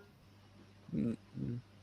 But but does that qualify if it's just Asian? Because remember, No, I think diversity that only there's- means non-white. No, but they actually have specific. This is what he's getting at, and this is how pedantic it is they have specific, like, percentages of the cast, crew, and all this shit that have to be of certain different, not just black, but like all different races and LGBTQ and all that kind of shit. So this is like making it so fucking problematic. And I love using that word against them for once. Yeah. Because that is another thing, is the thing with the LGBTQ side of things. This is what I can't get, is how so many people aren't standing up and saying, you know what, that's my fucking personal business. You know, like, that's the way people used to act about this shit. You know, like, when it comes to a job anyway, you know, what does my sex or my sexual preference have to do with my fucking job, you know? But yeah. But I don't know what I have to go. I had that list of all the shit that one time that had, it had a specific percentage of the cast crew had to all be of this, and this, and that. I think that's the way it read anyway. I'd have to go back and look. Layman sends in 27. That's Swedish krona, isn't it? Is that Swiss krona? I always get it mixed up. Give me a second here. That's Swedish krona. Yeah. Swedish krona. Everyone will Amber Turd tank Aquaman 2 like the Flash. I don't know if Aquaman 2 will. But I've heard she's not even part of the problem, unfortunately. Okay, what's going to tank Aquaman 2 first and foremost? It's a DC movie that no one cares about because it's being rebooted anyway. It's a leftover movie that was dead in the water the moment James Gunn announced that they were rebooting. And it has Amber Heard in it on top of that. So it's just like a pile of the negatives. Which of the negatives is the dominant negative? that's an academic debate, but it's going to flop. If there's any way for them to do so, they'd be honestly better off putting it straight to HBO Max. Save the advertisement for a theatrical release, which is just going to be money they ain't getting back again. Wow. And I can tell you right now, speaking of advertising, they're not going to have one bit of her in the advertising. I guarantee it now. She's definitely not going to be part of the advertising campaign at all. Sonic X2 says, script. Do you think you could write a story with a Mary Sue girl boss character and other woke elements and still be good and entertaining? I think we have a few times on these shows. Yeah, it's well, the Mary Sue stuff is very difficult to do because again they're often a character without depth. I definitely could do a girl boss character and approach certain woke elements, not every woke element, that because they go on almost to infinity. But there's definitely something I could pick out of those to make a pretty good and entertaining story. But yeah, Mary Sue side of things, that'd be so hard to justify because the thing that Mary Sue as a model goes against the revelations that come with a character in a story where they learn something that changes their viewpoint. Mary Sue's don't learn something that changes their viewpoint. I mean, you could basically make her a god. But then she'd be a villain. I guess. Just saying. Yeah. No. I mean, like, again, it's difficult to reconcile that part.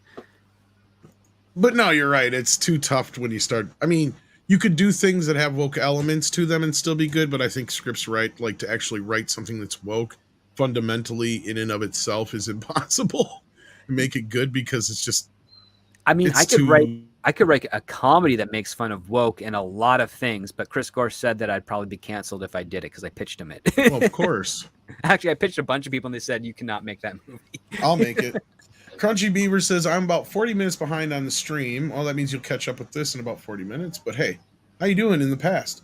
Disney is probably cooking the books. Can anyone say FTX? I think we're way past the FTX thing. And Disney's, if they're cooking the books, it's on way bigger things than that. Yeah, I mean, the FTX could very well be a factor, but the existential threat for Disney right now is called Hulu. And there's a time limit there. Yeah, that's a bigger issue in their front view, let alone where I think FTX is more in their rear view.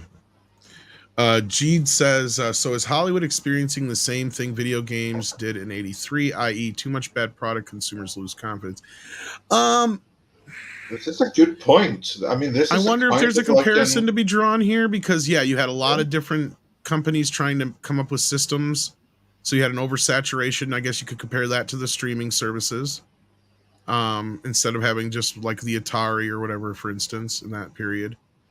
As far as the quality of the games, I guess you could draw a comparison here. Yeah, I can see your thought process. Andre, you were going to say something too. Yeah, no, I think this is a really, really apt comparison because what happened in 83 was that you had all of these various video game consoles. Like every company and their mother put out a video game console. The market was completely and utterly saturated until the consumers basically said, well, screw this, we're going home. And that's how it stayed until Nintendo had the right product at the right time for the market to consolidate behind. And a few others around the world, like the Sega Master System and stuff, which wasn't big in the States, but it was hot around the world. I see a very worthwhile parallel with with blockbuster cinema right now. Because as we mentioned earlier, I think it was you that said that to Tom, that now every movie that's coming out is a $200 million blockbuster. They're no longer events. Now you're just basically being exhausted with, like, if you have a couple of those massive extravaganzas a year to look forward to, that's one thing. But now there's a new one every single weekend, and it's too much, and people tune out. And they even tune out of those they otherwise would have would have fallen in line behind, basically, so to speak. So yeah, I do kind of see that there. And you also have the rejection that you had in 83, where people just bowed out of the market. I mean, look at all of the high profile, big budget fails we've had this year. Almost every single one of them has tanked. It's audience rejection. Because the audience is, for one thing, they've had too much shit movies, but I also think that there's just too many blockbusters. Well, there's even a parallel to draw to the E.T. game, right? Like the fact that it was rushed, to try and capitalize on the movie. They only gave him, what was his name, Wozniak or whatever, 6 weeks or whatever to work on it. Or maybe not. No, that was the guy from. It wasn't Wozniak. That's no, Steve it's Wozniak, what's his name? else. I'm trying to think. Yeah, Steve Wozniak was the guy from Apple. Or Yeah, whatever. But yeah, exactly. But I can't think of his name. But yeah, they only gave him 6 weeks to work on it and all that kind of business. So yeah, it's kind of the same thing with how they're rushing these movies out. The way they are now, and that's one of the reasons they're suffering. Aside from the story and the other elements, is we gripe more than anything about how bad the CGI is, and that's what we were talking about last night. Was how anybody I've talked to who's remotely close to that side of the industry, and we've seen it in other reports now, all says the same things. It used to be a movie would only have so many shots in it, and they would have 6 weeks to months or whatever to work on these things. Now they've got to get 52,000 shots out in less than a year, and no time to work on them, and they're already overworked and under staffed as it is, and that's why all these movies look like shit, and then they're changing things at the last minute, and then they wonder why it looks like crap. Yeah, it almost begs the question, like, aren't the people that they're reporting those dailies of those effect shots, like, looking at them and making decisions and changes before they reach the final rendering stage for the final presentation? No. Yeah, I know. Like, that's the thing. You wonder why. Like, that is technically a standard operating procedure when it comes to making a film. Is that if you're a producer on it, and you're usually producing more than one movie at a time, typically, you see dailies and you make notes on those dailies. And if something looks like it's going in an odd direction, you're supposed to get involved, talk to the director, talk to the whole crew, and be like, "Why are we off track?"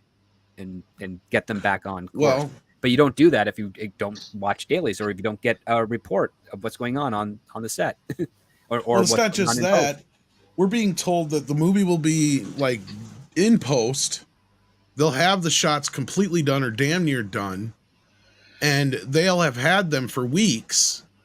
And then they'll decide then that they want to change something. And like we were discussing last night, these people on the other end don't realize how much work goes into having to change one little thing. Mm-hmm. Right? Like, well, why don't you have him, use the left hand instead of the right hand and smile and wink at the end? They do that shit all the time to these guys without realizing how much work actually has to go into it.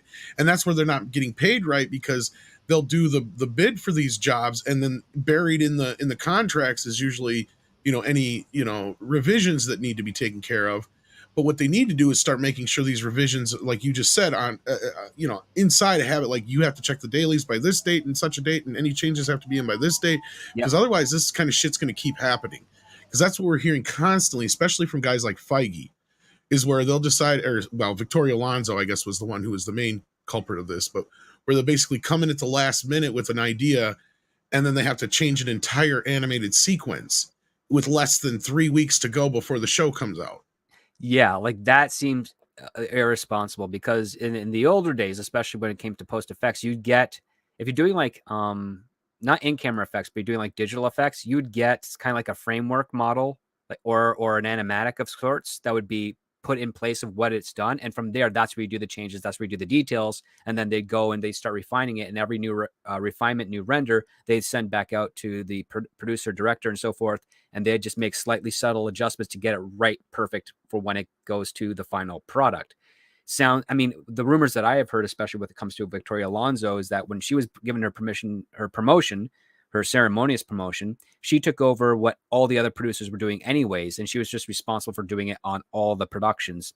And I don't think that she was able to balance that out appropriately, and as a result, every movie that she worked post on suffered.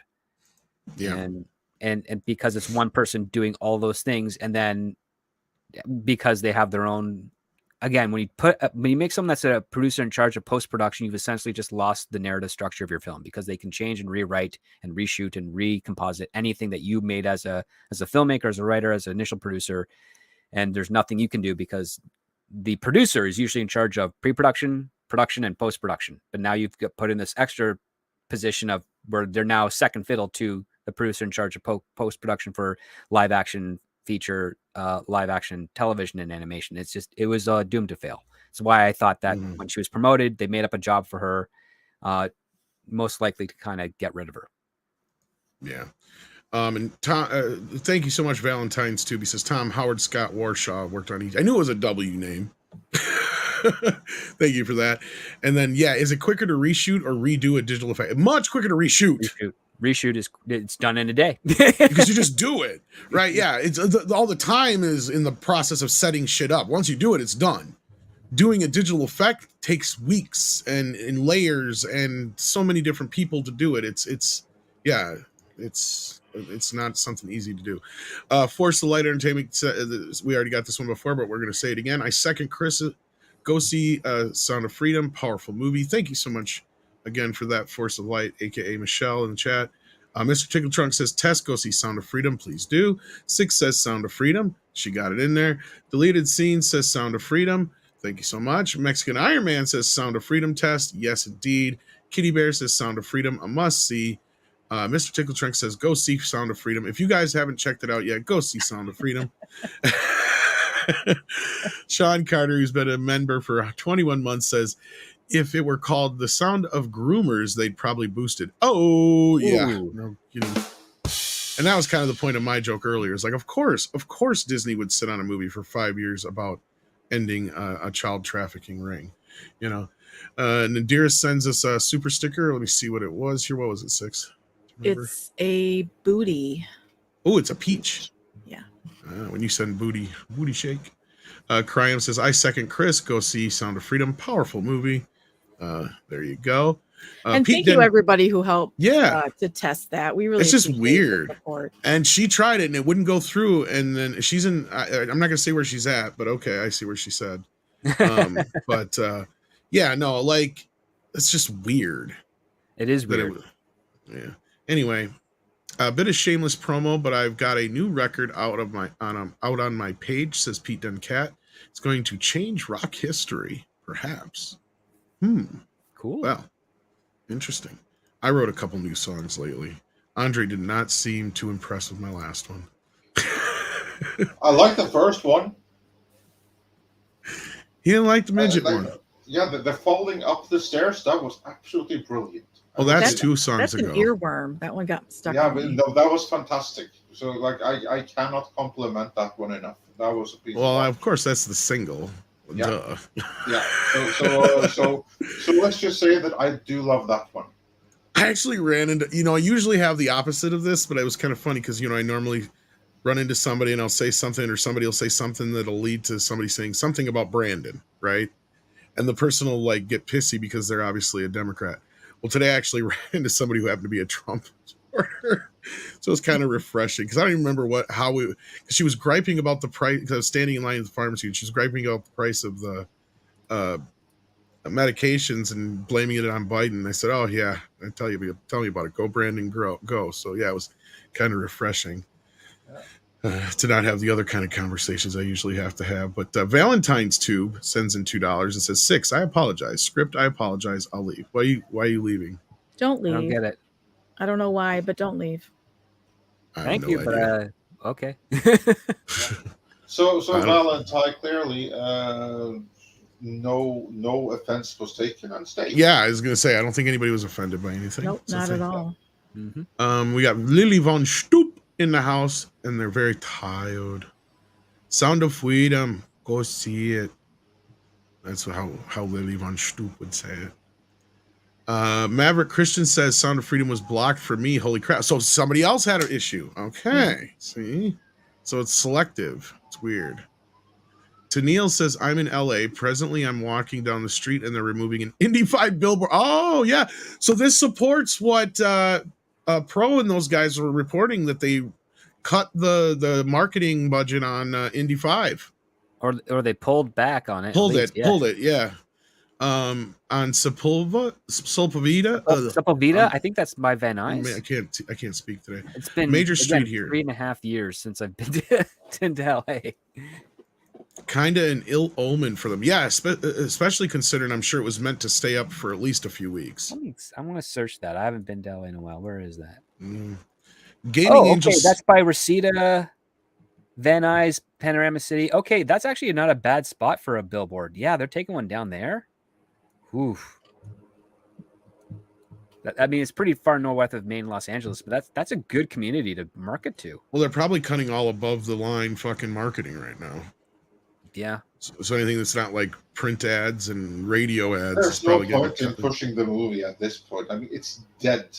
Well, and Six sent me this thing where they're trying to push it as the #1 movie of the summer. I'm like, in what fucking multiverse? It's like, here, let me see if I can bring it up here. Was this for a trailer or something like this? Yeah, Lucasfilm had just, you can see on there, I was like the first person to pull it up. Yeah, you were the very first person. Look at you, like just hovering over Lucasfilm, but yeah. Yeah, it had just dropped. You didn't even get to drop it 19 seconds, woman.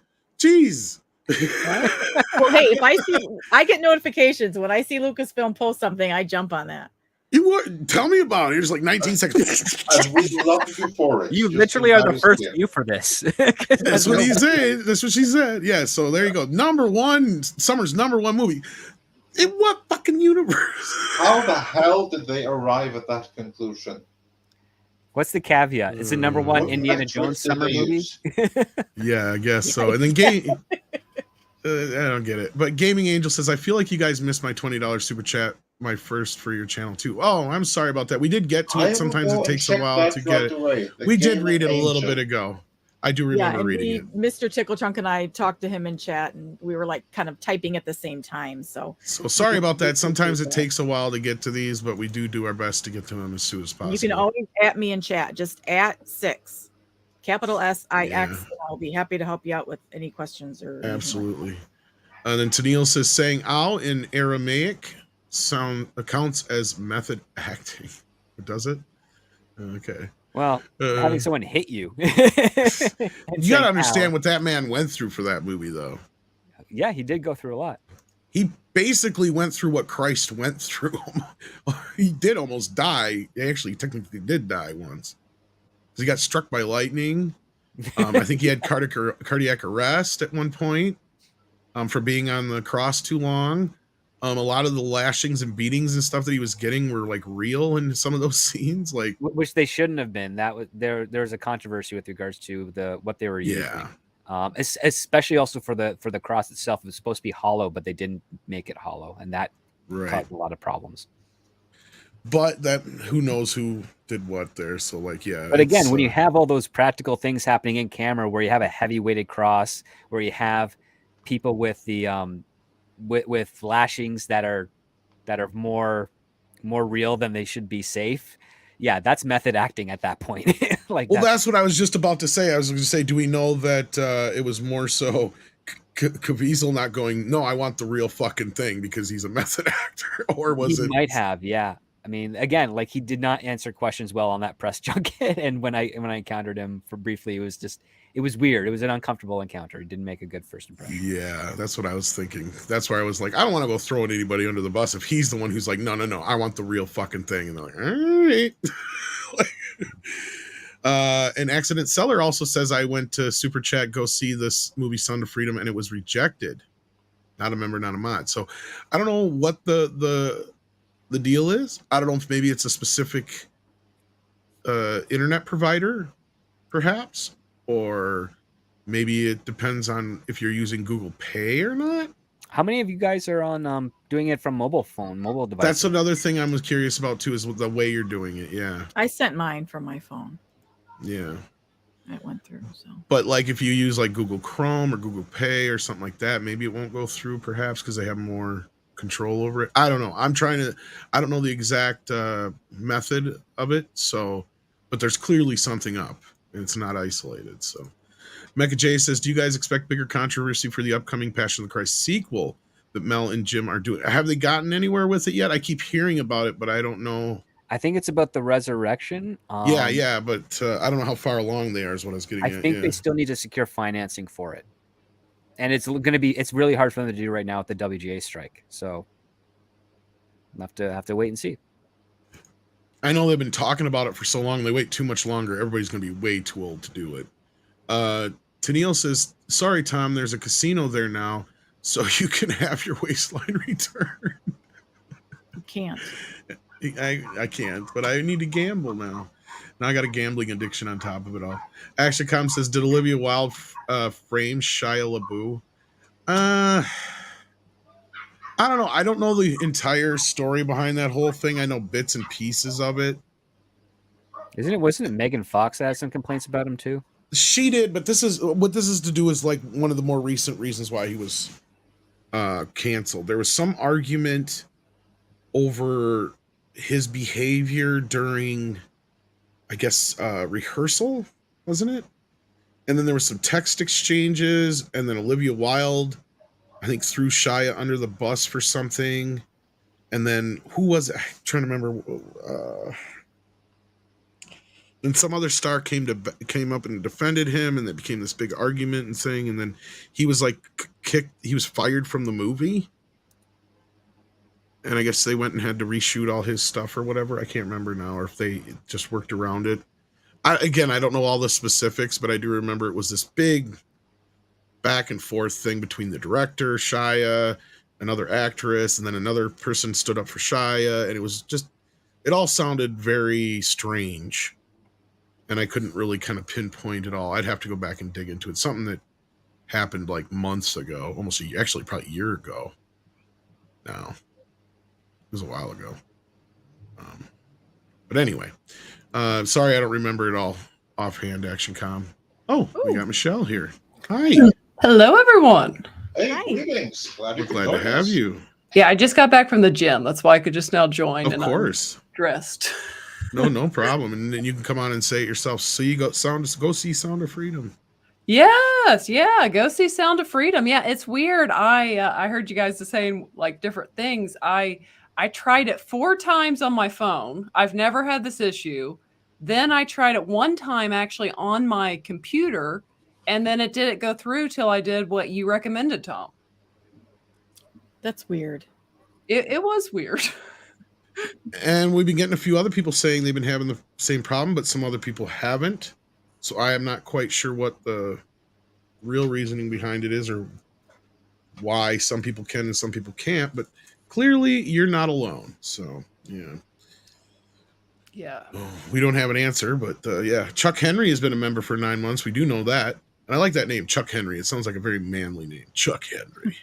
Sounds like a country singer. Chuck Henry.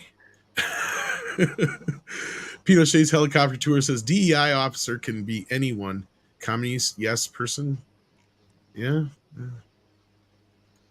Jan N says Hollywood tries to hire to make it Christmas Day every day. With the movies, you mean? Yeah, that's maybe with like a blockbuster movie every too many. Yep. Yeah.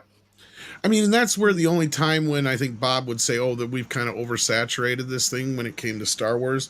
Like the oversaturation part's right, but not really when it comes to Star Wars so much as it just had a fuck up problem, right? Like the Star Wars sequel should have went off without a hitch. Yeah, absolutely. Yeah. And then we've got, let's see here, Mexican Iron Man, who says, "Dear Ben and Jerry's, I do not want my native lands back. Instead, I'm thankful for my asphalt and working AC. I don't want to live in a teepee by the river." Amen to AC. But Mike, wouldn't only half of you have to live by?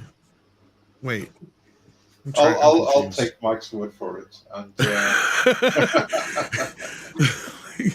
that's where I think this is going to be a problem. It's like, you're 1/8 this. Like, how the fuck do you figure?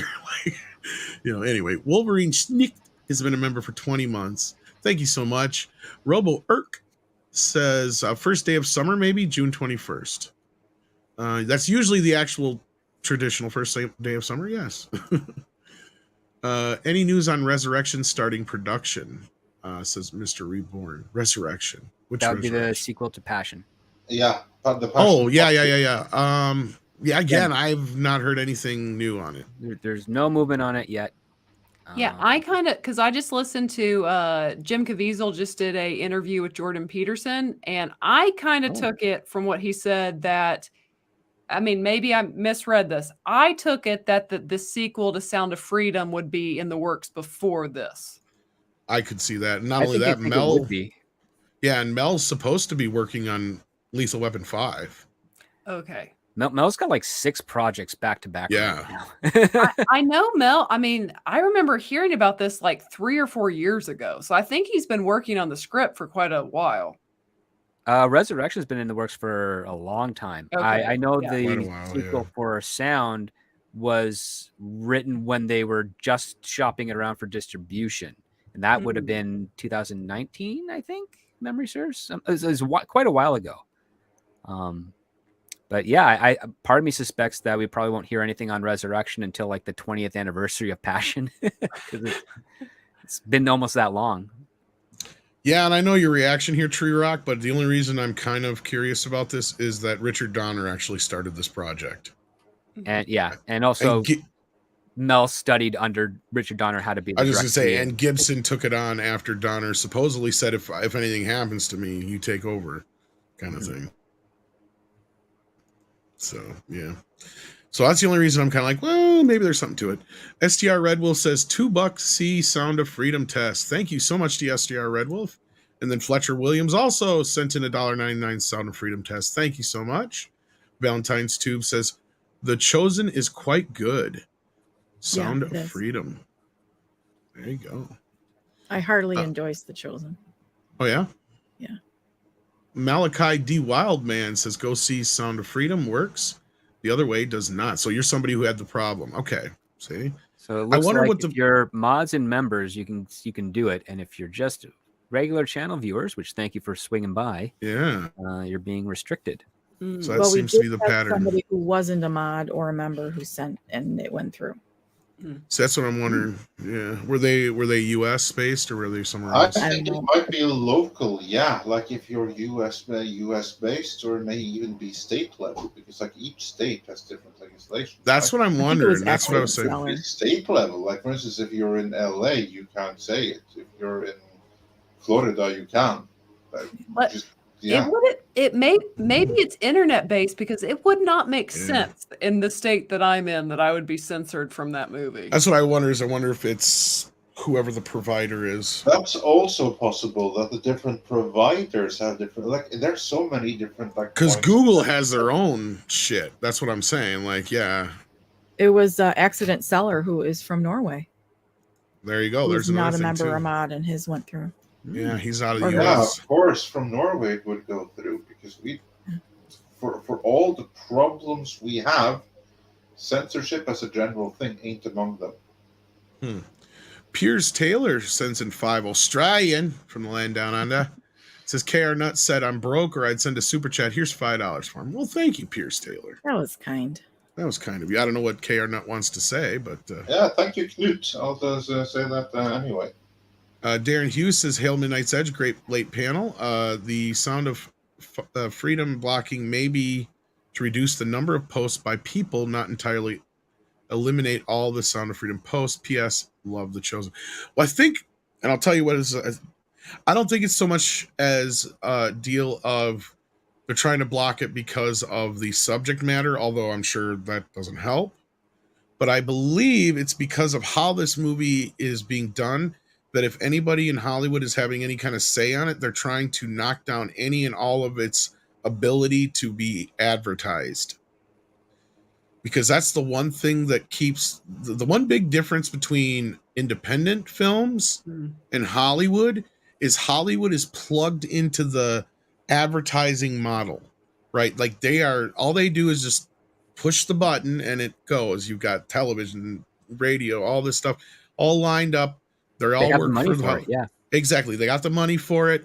The independents, they got to fight tooth and fucking nail to get any kind of advertising, especially if you got to fight with anybody who's like a billboard situation. Like, you want to fight for a certain billboard, or, you're running in a certain town. Like Tarantino ran into this when he just wanted to get the one theater for one fucking showing of Hateful Eight, and Disney wouldn't let him because of Star Wars, right? Like they'll run into those kind of stupid shit too, right? It's the studios will try to keep down a lot of these little guys anytime they can. And the story behind this movie I love because of the fact that the producers went and bought this back from Disney after they just sit there and let it sit on a shelf for 5 years. It's brilliant. And that pisses Hollywood off when you do shit like that. Yeah, and basically when if you're talking about Sound of Freedom, basically when Angel Studios or whatever it's called picked it up, it basically had made money the day it opened because of the way that they did like the pay it forward, where people, you can go to their website and people are buying tickets for people to go see it. It had made $10 million opening day before it sold any additional tickets. That's pretty good. It is pretty good. Yeah, in 2 days it had made $20 million. Is what the numbers I'm seeing. WDW and I sent him an article last night. I was like, I think we should cover this. So I think we're going to at some point. Cool. Well, we'll definitely start seeing the track record as the weekends start passing. I think the only competition it probably would have would most likely be the Top Gun stuff. But even then, it's not going to make a huge dent into it because if it's a smaller production, it's a more intimate film. It has a better chance to bring back some decent profit compared to the tentpole films. And I think that's awesome. Because again, we need more. This is the type of diversity in film and stories that you kind of need, right? You need a human interest story with a compassionate plot around a controversial subject that shows that, from what I remember vaguely of the script is that it basically was like a good person does good things in the face of evil and is able to survive the experience of that evil act and, make a dent in a positive way with the lives involved. That's the basic stuff. I'm still trying to download the coverage email that I have in my inbox, and it's not doing it right now. Yeah. John Thomas says seeing Sound of Freedom on Saturday. Good for you, John. I might have to go see this movie now because everybody's talking about it. I really do. I again to echo Chris Gore, I think we come on and we complain so much about the crap Hollywood does that when a movie like this comes out, I think we really all should go support it just to send a very clear message. Because as I said in my review, or titled on my review for this movie, I can hear the critical drinker saying the message.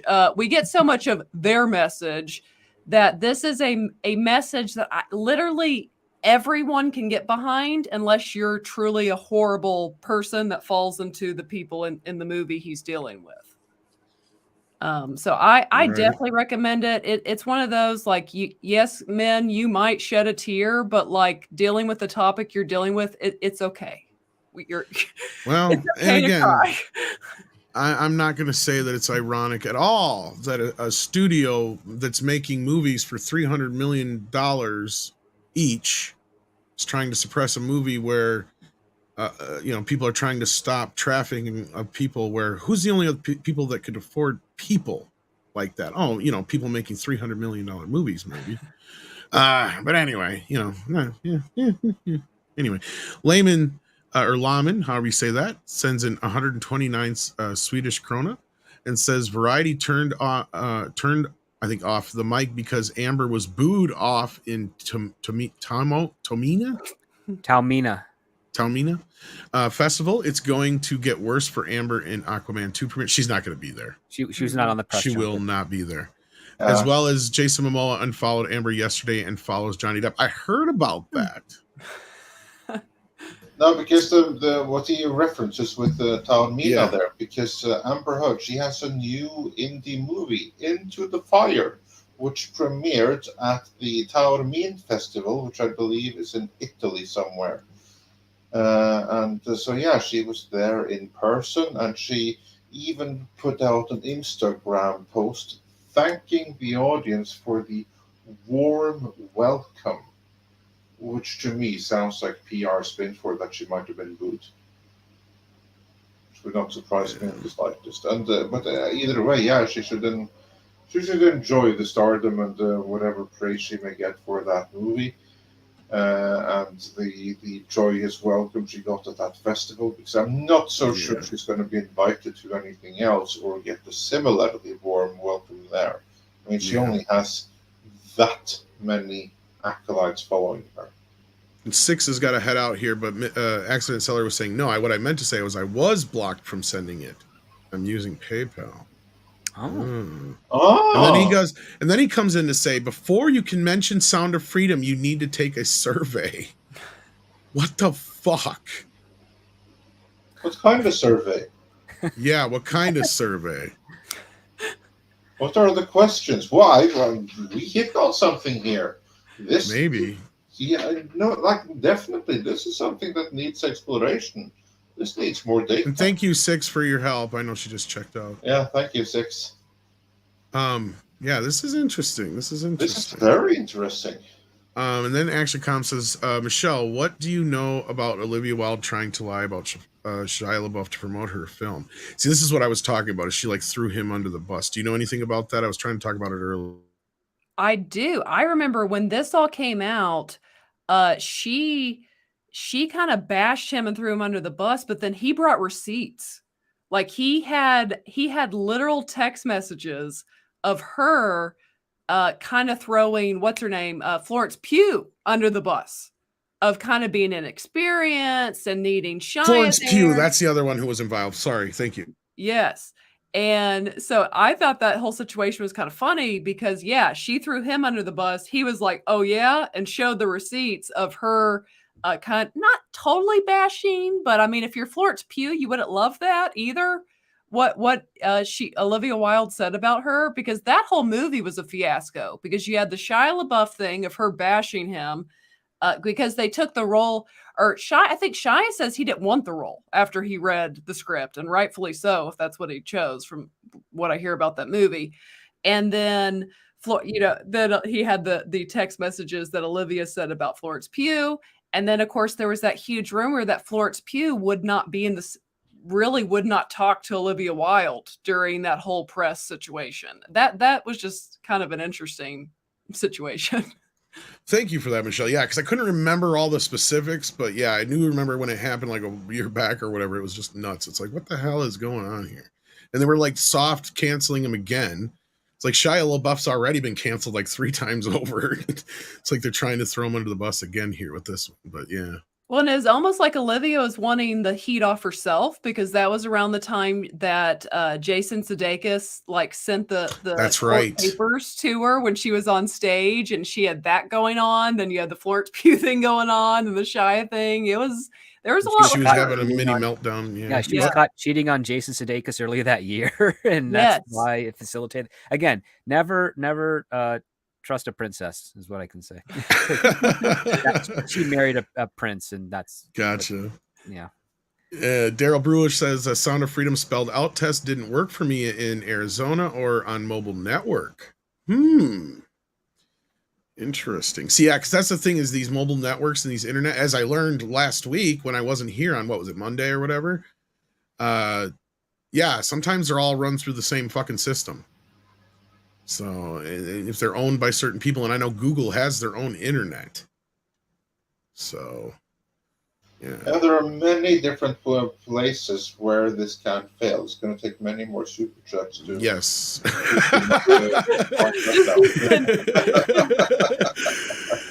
Can't say that Andre's not a good businessman. Jack White says, Script, have you got an email that people can send you stuff? If so, what is it? I do. But if you're going to send me anime, I'm sorry, it's a waste of your own bandwidth. I'm not going to look at it or anything. But yes, I do have an email. It's thescriptdoctorphd@gmail.com. But you also have a Patreon. I was just going to say, yeah, for that particular purpose. If you want to actually discourse with, if you want to discourse with me, and you want opinions and analyzations of things, yes, you can join my Patreon, and you have access to myself. And at the Prime tier and higher, you get discounts off consult packages and private Zoom sessions with myself.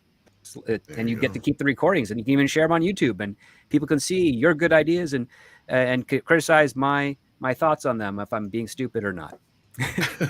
I'm perfectly fine with it. Tipping Barnes says, confirm, telling people to go see Sound of Freedom didn't work. Okay, so it might not just be Sound of Freedom. It might be that's what I was thinking, the go see with it. It's the whole combination. See, yeah, they're tricky with that too. Midnight's Edge, iPhone, go see Sound of Freedom movie. Super Chat wouldn't send, wanted me to edit it first. Does anyone want to see if Go See Indiana Jones 5 works? I bet you it does. Yeah. Who wants to admit that? Let's try. Yeah. Kitty Bear says, I can't send Go See Sound of Freedom. I can say. Yeah, so you can say if they haven't figured out they'll figure out the other combo you watch. They'll figure out the other combo before too long. Rod Thunderheart says, Hail Midnight's Edge in the morning. I just checked my email and See Through Love made the Friesen Press bestseller list. Awesome. Oh, fantastic. Thank you to everyone So who was interested. More to come. Well, hopefully we helped in that. That's awesome. Awesome. Yeah. And then Jack White says, Andre, same question for you I asked Script. Well, we have the email that's posted on the YouTube channel, right? Otherwise, my email is in the YouTube channel in the contact. I can say it right away. It's andre@midnightsedge.me. So, but he checks it about as much as I get to check mine. And no, I check it pretty. No, I'm kidding. He actually gets to check it more than I do. I get like 100 emails every. That's just day. it. Yeah, and they aren't spam. Yeah, it's tough to get to a lot of them. But yeah, no, Jack, that's the email address for you. You can find it right on. And same thing with mine is on the Mead one. But with that, I believe we are caught up. Let me double check and see if there wasn't any other. Randall Orser, who says, take a look at Sound of Freedom. He could say that, but he's also an edgelord, so there you go. Thank you, Randall Orser, for that. And we are wrapped up with Super Chats and member chats. So that is it, Andre. We're done. All right, fantastic. Well, with that, I want to say thanks to everyone who was here in the in the panel today. Thank you, Script, for being here the whole time. Thank you, Michelle, for coming in towards the end here and for sparking such invigorous discussion on a movie everyone needs to see here. Thanks to Chris Gore and Mike for popping in. And of course to Six for also being here today, and Mr. Chato and Mr. H Review. So links to everyone should be in the description. And yeah, we also put up a video earlier today. If you haven't seen that yet, then please make sure you do, because that's our post-mortem of what went wrong with Indiana Jones and the Dial of Destiny at the box office. Script, anything coming up that you want to promote? Yeah, just working on some more articles for my Patreon this month. I'm still in the midst of reviewing the really bittersweet Strange New Worlds episode 3 that was shot in a town I spent a lot of time working in Toronto. It's very rare that it's a horrible thing. And apparently Khan Noonien Singh is Canadian. That's one of the revelations of what? Yes. Really? Oh, for fuck's sake. Okay, so basically Blame Canada got a whole new level here. Blame Canada for the tyrant that was the best of the tyrants, who did not destroy, maim, kill, or whatever. He was just the best of them. And I'm paraphrasing Space Seed there. So one of the best of the tyrants who had a third of the world, I guess stemming from India, was born in Toronto, Canada in the 90s. So basically you then have a Canadian dictatorship with like some roots from elsewhere. Some foreign roots, yes. You can't even make stuff like that up. Yeah. And Michelle, what do you have coming up you want to push? Yeah, we let's see, Natalie and I. Well, we actually did a trailer reaction to that new Martin Scorsese movie today, and then I had my Sound of Freedom review is out, and then also Indy 5 review is out, and tomorrow our first time watching reaction for Hot Shots is coming out. Oh, we laugh quite a bit. We'll put it that way. Have you seen the movies referenced? Hold on, which movie's referenced? Well, no, Top Gun is one of them.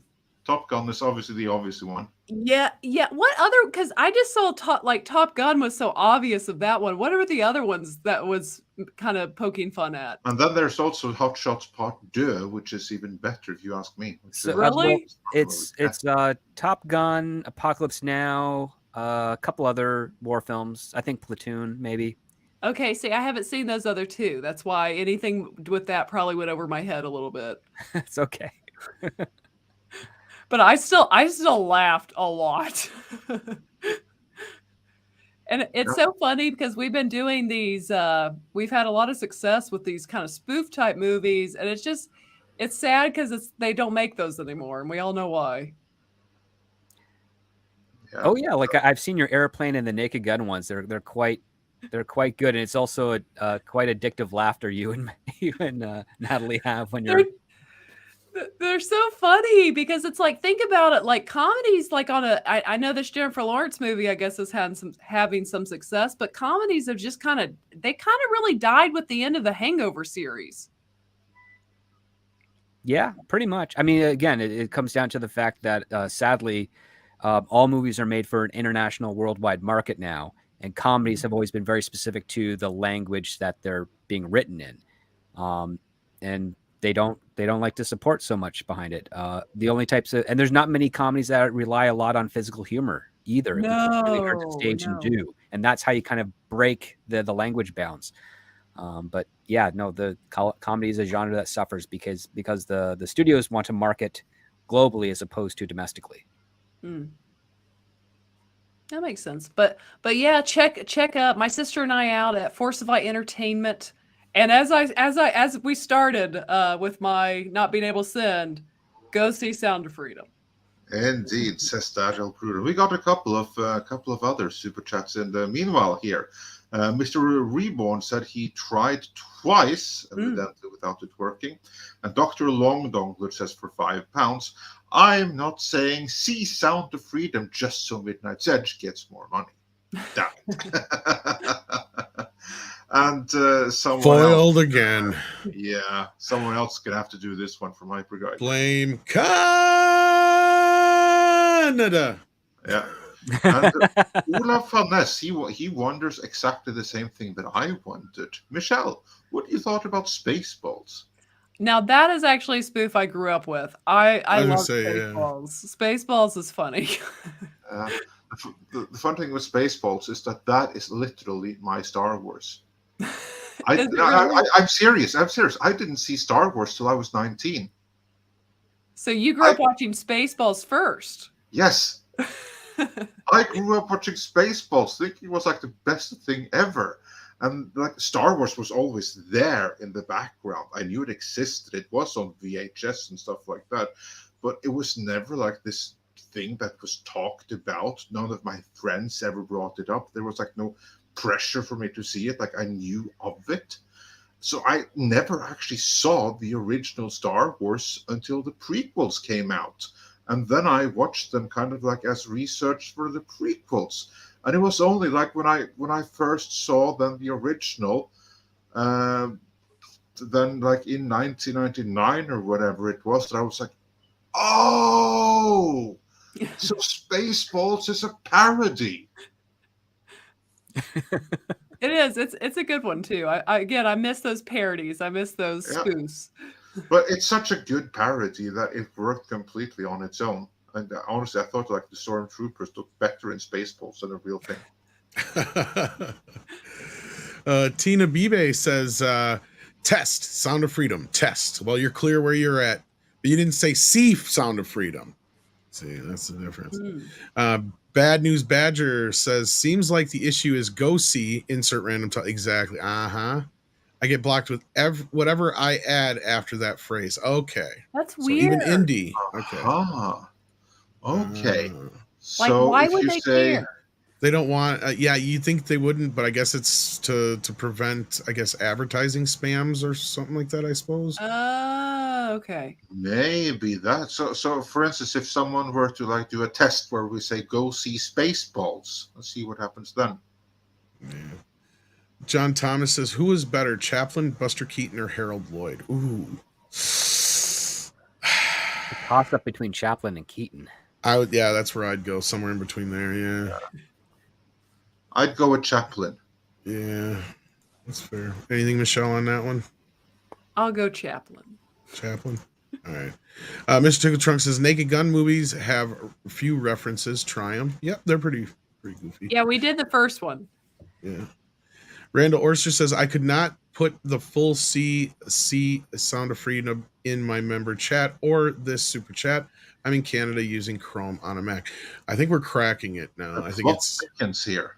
Olaf Van S says, Michelle C. Police Squad prequel to the Naked Gun. Yeah, what actually this is the TV show that Police Squad is more or less a rebootquel of sorts. Well, Police Squad was the series, and they made it. They just transitioned it, just spun it off into a film series. Yeah, is Police Squad on anything? Does anyone? It's know? on Blu-ray, actually. It's on Blu-ray. I think you can find it on Tubi. Okay. It's on Netflix in Europe. It was on Paramount Plus for a while, I think, because it's CBS owned. Yeah, and it's very, very funny. I'm sure it's only 6 episodes, right? I think that's it. Because it was I think it's 6. I think it's 6 episodes, but only 4 aired. Yeah. And I was about to say, I think it's 4, isn't it? But yeah, the reason that it got pulled is because they realized that the time slot that they were airing it, because it was like midday, it wasn't prime time, it was like midday that they were broadcasting it. According to Leslie Nielsen, I'm paraphrasing here, and it's a show that you actually can't take your eyes off of because you miss most of the humor, because it's a combination of wordplay and a lot of physical prop humor. And because it's being done in the middle of the day, they'd be like, well, if you have kids are playing or doing studies, or homemakers are vacuuming or something, and they got it on in the background, they're listening to it, but they're not watching it. And that's kind of the thing where it doesn't gain popularity if you're not watching it and seeing the jokes. And the special guest stars. There's an Abraham Lincoln joke in the opening that's brilliant. Mr. Trickle Trunk tested the Go See, and it works with Naked Gun trilogy anyway. Oh. So he tells, there you go. And then Daryl Brewer says, go in parentheses, see, or quote, sorry, yeah. I don't know why I said parentheses. Go see Spaceballs with the quotes. It wouldn't send it because he even says it there. Without the quotes. Interesting.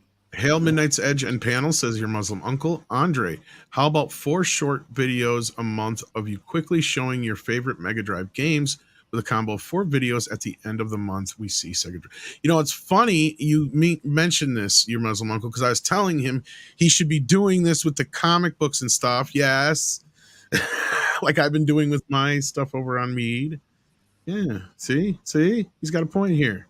Yeah. But of course, the Mega Drive game would be something perfect for shorts on our Midnight's Edge gaming if we ever get there. Yeah, exactly. I mean, that's for that. So, but no, I think you should do. Though, but I have to find something more relevant to Midnight's Edge proper. Well, that's why I said like Conan comics, Punisher comics, stuff like that. Yeah.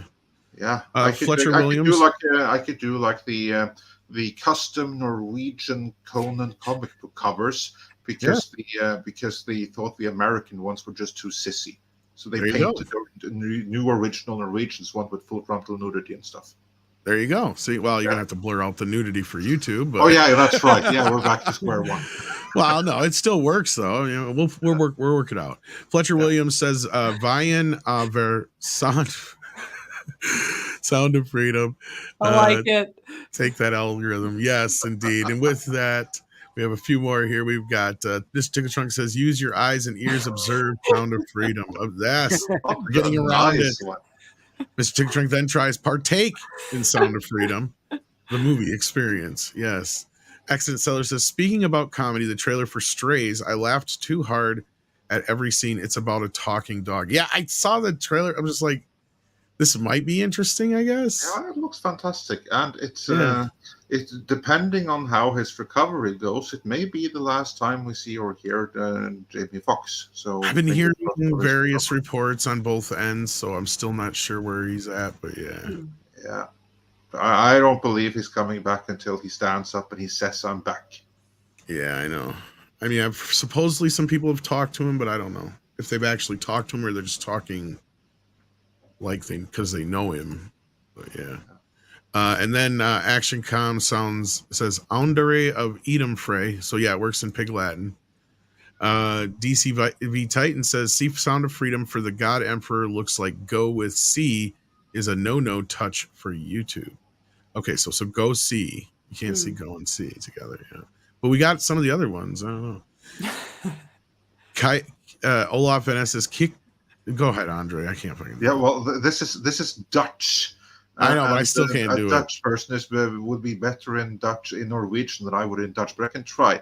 It says, kijk naar geluid van vrijheid. Use Google Translate. Vrijheid, that's freedom. I understood that. So it's kijk naar... Go see Sound of Freedom, I bet. Yeah, no, that's something else he's saying. Kijk could be take a look at. That it could be, but yeah. Or watch.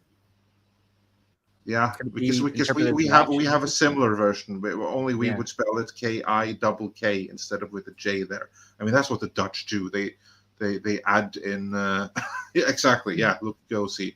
I mean, the Dutch, they will add in like here and there, but otherwise it's barely understandable. And SCR Red Bull wonders, Andre, is it soggy koala time? Yes, I do believe yes, it is. It is. We are overdue after a couple more super Juan chats. Carlos Gonzalez Jr. says, "Do Murph fo." It's go see Sound of Freedom backwards. Yes, thank you. I was gonna try. I'm like, nope, ain't gonna be able to do it. CC Karaoke says, "Go see" sounds similar to a banned '90s word. What, goatee? I don't know. Go see. I guess I don't get it. Well, let's try not to find it out. Yeah, let's not try to find it out. And Mr. Timmy Trunk says, "Journey forth and moisten the koalas." Yes, they are getting very dry.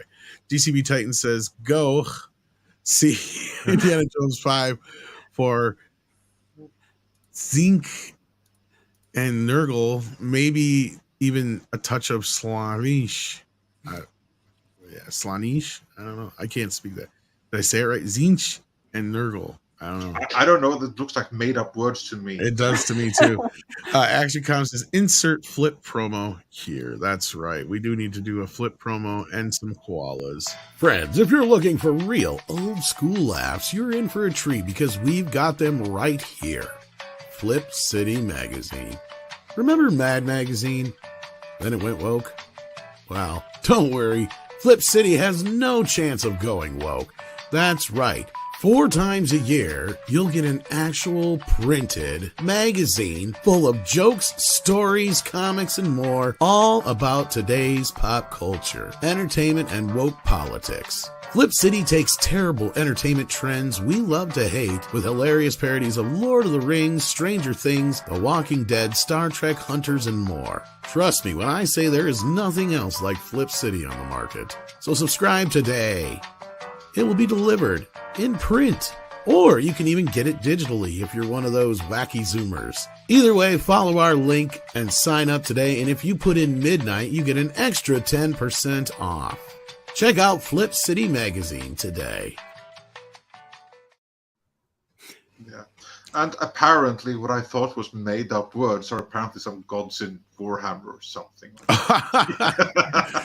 There you go. There you go. And with that, Andre, one does not have to rule out the other. It can be both true. at the same time. Every word's made up. Yes. With that, it is long overdue for some koalas in the rain. In the rain. Koalas in the rain. Koalas in the rain. No fucks given. Koala